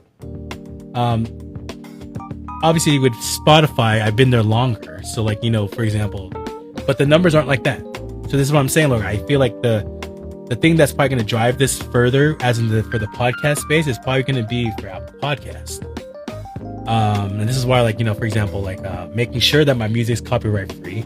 And again, there's many other places other than like upbeat.io. You can go to,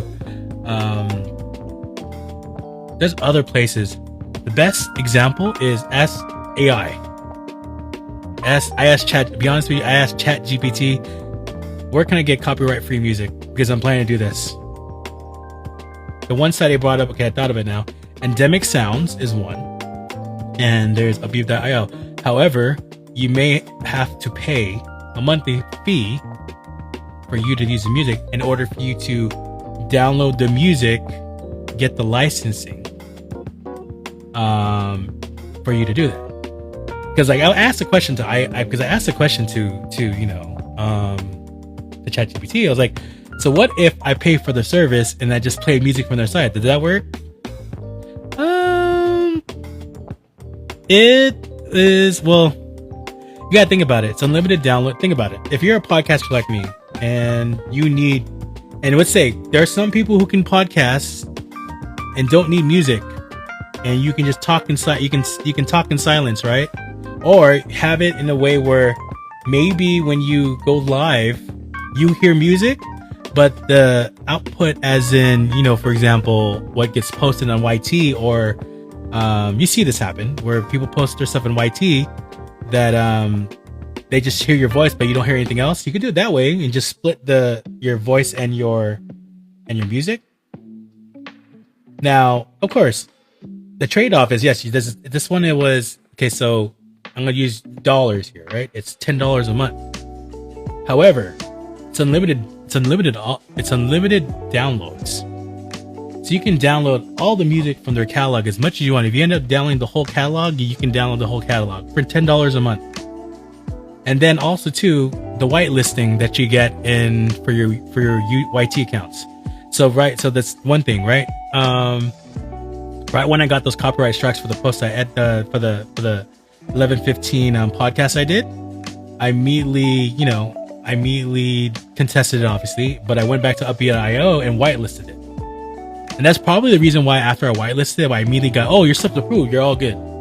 So there's give and take of stuff, right? Like, okay, pay a monthly for something, or unless you find a way, and I'm just giving you ideas, unless you find a way to find the copy of the music, and you're able to get the licensing somehow. I'm just telling you, you can figure that shit out. But like, that's what you do. That's a byproduct. You pay the service a month to download as many songs you will have. But the thing is, with Upbeat.io is, you download the music, but most importantly, it's the link and it's the licensing code. That's the most important shit. So like, anytime you get copyright strikes, or just like, hey, this company and like this manufacturing, whatever, distributing company says you can't use this music, blah, blah, blah. What's your justification? You can just show the platform like I did today. Look, take a look at it. It says I can use it. I pay a month for it. So $10 may be a lot. That's basically like a super fan here, right? I think they make it cheaper now, but super fans used to be $9.99 or 650 pesos per month, right? So yeah, 600 to 700 pesos a month. If you're a content creator, 600 to 700 pesos a month to have a full catalog of stuff you can download for free, unlimited, non-copyright stuff. It's the give and take. It's your passion, right? If, for example, somehow, some way you use these instrumentals to sing a song, or you use these instrumentals to make content on YT, like you vlog or some stuff, you should think about it. You should do it. Like, even the beginning of this shit, like even when I was doing my cinematics, it was a pain in the ass to post content in TikTok and then post the same content in YT. The problem is, well, if it's in limited use to maximize all the songs, yes, absolutely. It is unlimited use. It's unlimited downloads. So I think there's a bigger one, like if you're more professional and there's more shit that you can use. But I think for the most part, for me as a content creator, I just need the music and justification to use it. It's worth it. So yeah, that's why I took it as, because like, and I said this last time in the other the last podcast, was just like, yeah, I could do the podcast with no sound, but it's just like, what is my niche? What is that? What do I sound like? I usually play music when I podcast anyway, so it's just like, yeah, I can do it, but it's just like, I feel like it feels more homey when I have music in the background. It feels more comfortable for you as an individual. If you're listening to me for almost 2 hours, right? Listen to someone in complete silence and just hearing them voice versus, and maybe they're maybe they're very like monotone too. That's another thing you think about as well. Maybe they're not like me, but like, it makes it easier for the hearing for the individual if you have music in the background. You know what I mean? So yeah, it's worth it. It is worth it. If this is your goal, your passion, if you're a podcaster like me, or you're aspiring like me, be a podcaster, yeah, it makes sense to fucking pay for it, because of the fact that if you are a person like who loves music, but you also utilize music to do stuff in your content creation, why not? And this is a give and take. Like, even the equipment I use, right? And I'm saying again, like, to start off, you don't need all this shit. You don't. You just need to turn on whatever you're doing or just post content. And then all that shit is. But I always tell you, people, how do you grow your brand? Advertise yourself. You brand yourself. You network yourself. So if you're here questioning yourself to say, why isn't my follower count going up? Or why do people don't even go to my lives? Or why does it feel like I'm not growing? Or why do I get the sense that this is not really the right platform for me? Then you need to think about that shit. Where you just got to think about, okay, then how are you going to make it work? And here goes my thing, right? I'm on TikTok. Yes. Absolutely. Marketing. You have to market yourself. And this is where it makes me go wild when I see people's profiles here on TikTok, where it's just like, I see what your content is, but you're not pointing yourself to people what your content is. So how the fuck do people are going to know what the fuck you do, and how they're going to know to come back to you if you don't say what you're doing? Marketing yourself. And the people miss that point, right? You can show your face and make it so simple, but if you don't make it appealing to your audience or make it appealing to this platform to say, okay, I need to listen to this guy and understand what he's talking about, then how the fuck do you expect to even get successful? So brand yourself. Yes, market yourself. Branding yourself. Networking. To give you ideas of like, okay, what the fuck do I do? Just like me, I'm going to say it again. My visions, my goals, like I'm on already fucking 4 platforms now. I don't know if there's going to be a 5th one. There could be. There was an idea of doing a 5th platform. It was actual streaming service, but I think where we're at's good right now. So it'll be here, YT, Spotify, Apple Podcasts.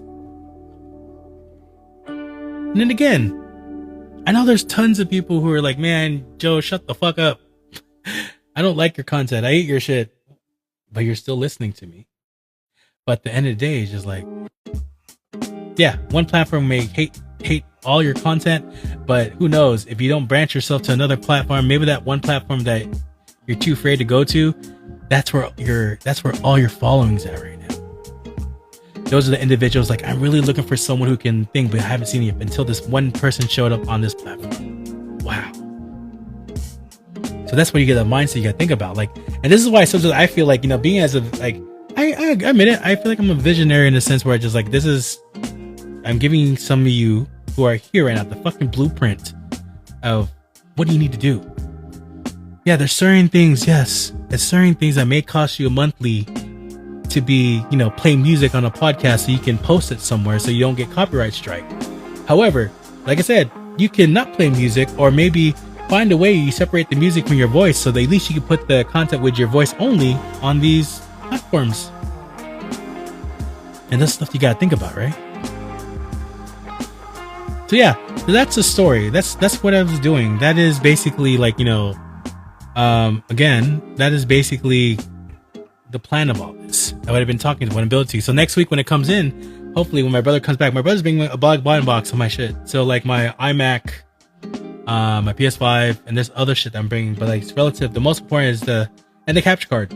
So hopefully this all works together, and then you'll probably hear me on that first podcast saying, welcome to the world's famous billions watched right now on TikTok and YT.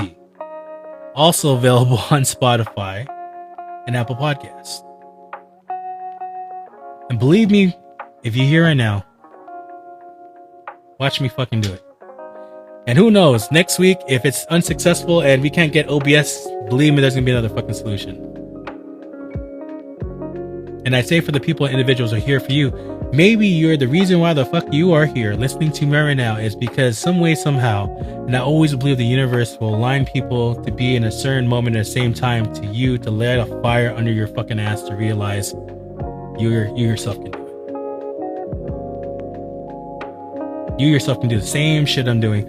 I am a regular human like you. I'm a regular human like you who just has a vision. Hey, pal, we haven't seen you for a long, long time. How you been? Has a vision of being this, maybe huge, I don't know, but being a very successful podcaster. A lot of people have already told me, like, I have this voice, I have this content, they love me. I have many people who say, man, your shit has motivated the fuck out of me. And this is what I take out of this. Again, I always tell you all, and it's just like, it's not just about me, it's about you. The people listening to you, people listening here on TikTok, the individuals who are even listening to on the other platforms, on Spotify and Apple Podcasts and YT, like, people who need inspiration because they're too damn fucking, like you, Kuya's vlogs. Maybe you need inspiration to branch the fuck out, and you're trying to find out how the fuck do I branch the fuck out. And maybe this is the kick in the pants, like that motivational people you always see. We're just like, I'm doing this right now. I want to do push-ups right now. But like, yeah, same thing. You yourself, I'm just a regular human just like you, having my own issues I have to deal with, carrying the whole world on my back, but I'm still at the end of the day being fucking resilient as fuck to get the shit done. And not giving a fuck what people think about, not caring what people think about and what I should be doing in their eyes. And that's why I tell you, it's just like, I challenge you the individual, to think about like, how can you make this shit better? how can you go back to your roots of like what you think your passion is? How can you make this successful? How can you be successful to the point where you don't just live here on TikTok? That's why I challenge you. And these are always, all my podcasts are just like that, just challenging you to be like, be the better individual. Get out the box. Just get out the box. So anyway, I swear, like these times, these podcasts go very fast, and it's like 2 hours in, and I try to leave this at 2 hours. I already have people like, man, bro, your shit's too long. It's like 3 hours already. Oh my god. Well, I'm trying to be courteous because, like, you know, at least trying to be like 2 hours, 2.5 hours. You know how it works. But I mean, for the most part, I do appreciate you all coming in.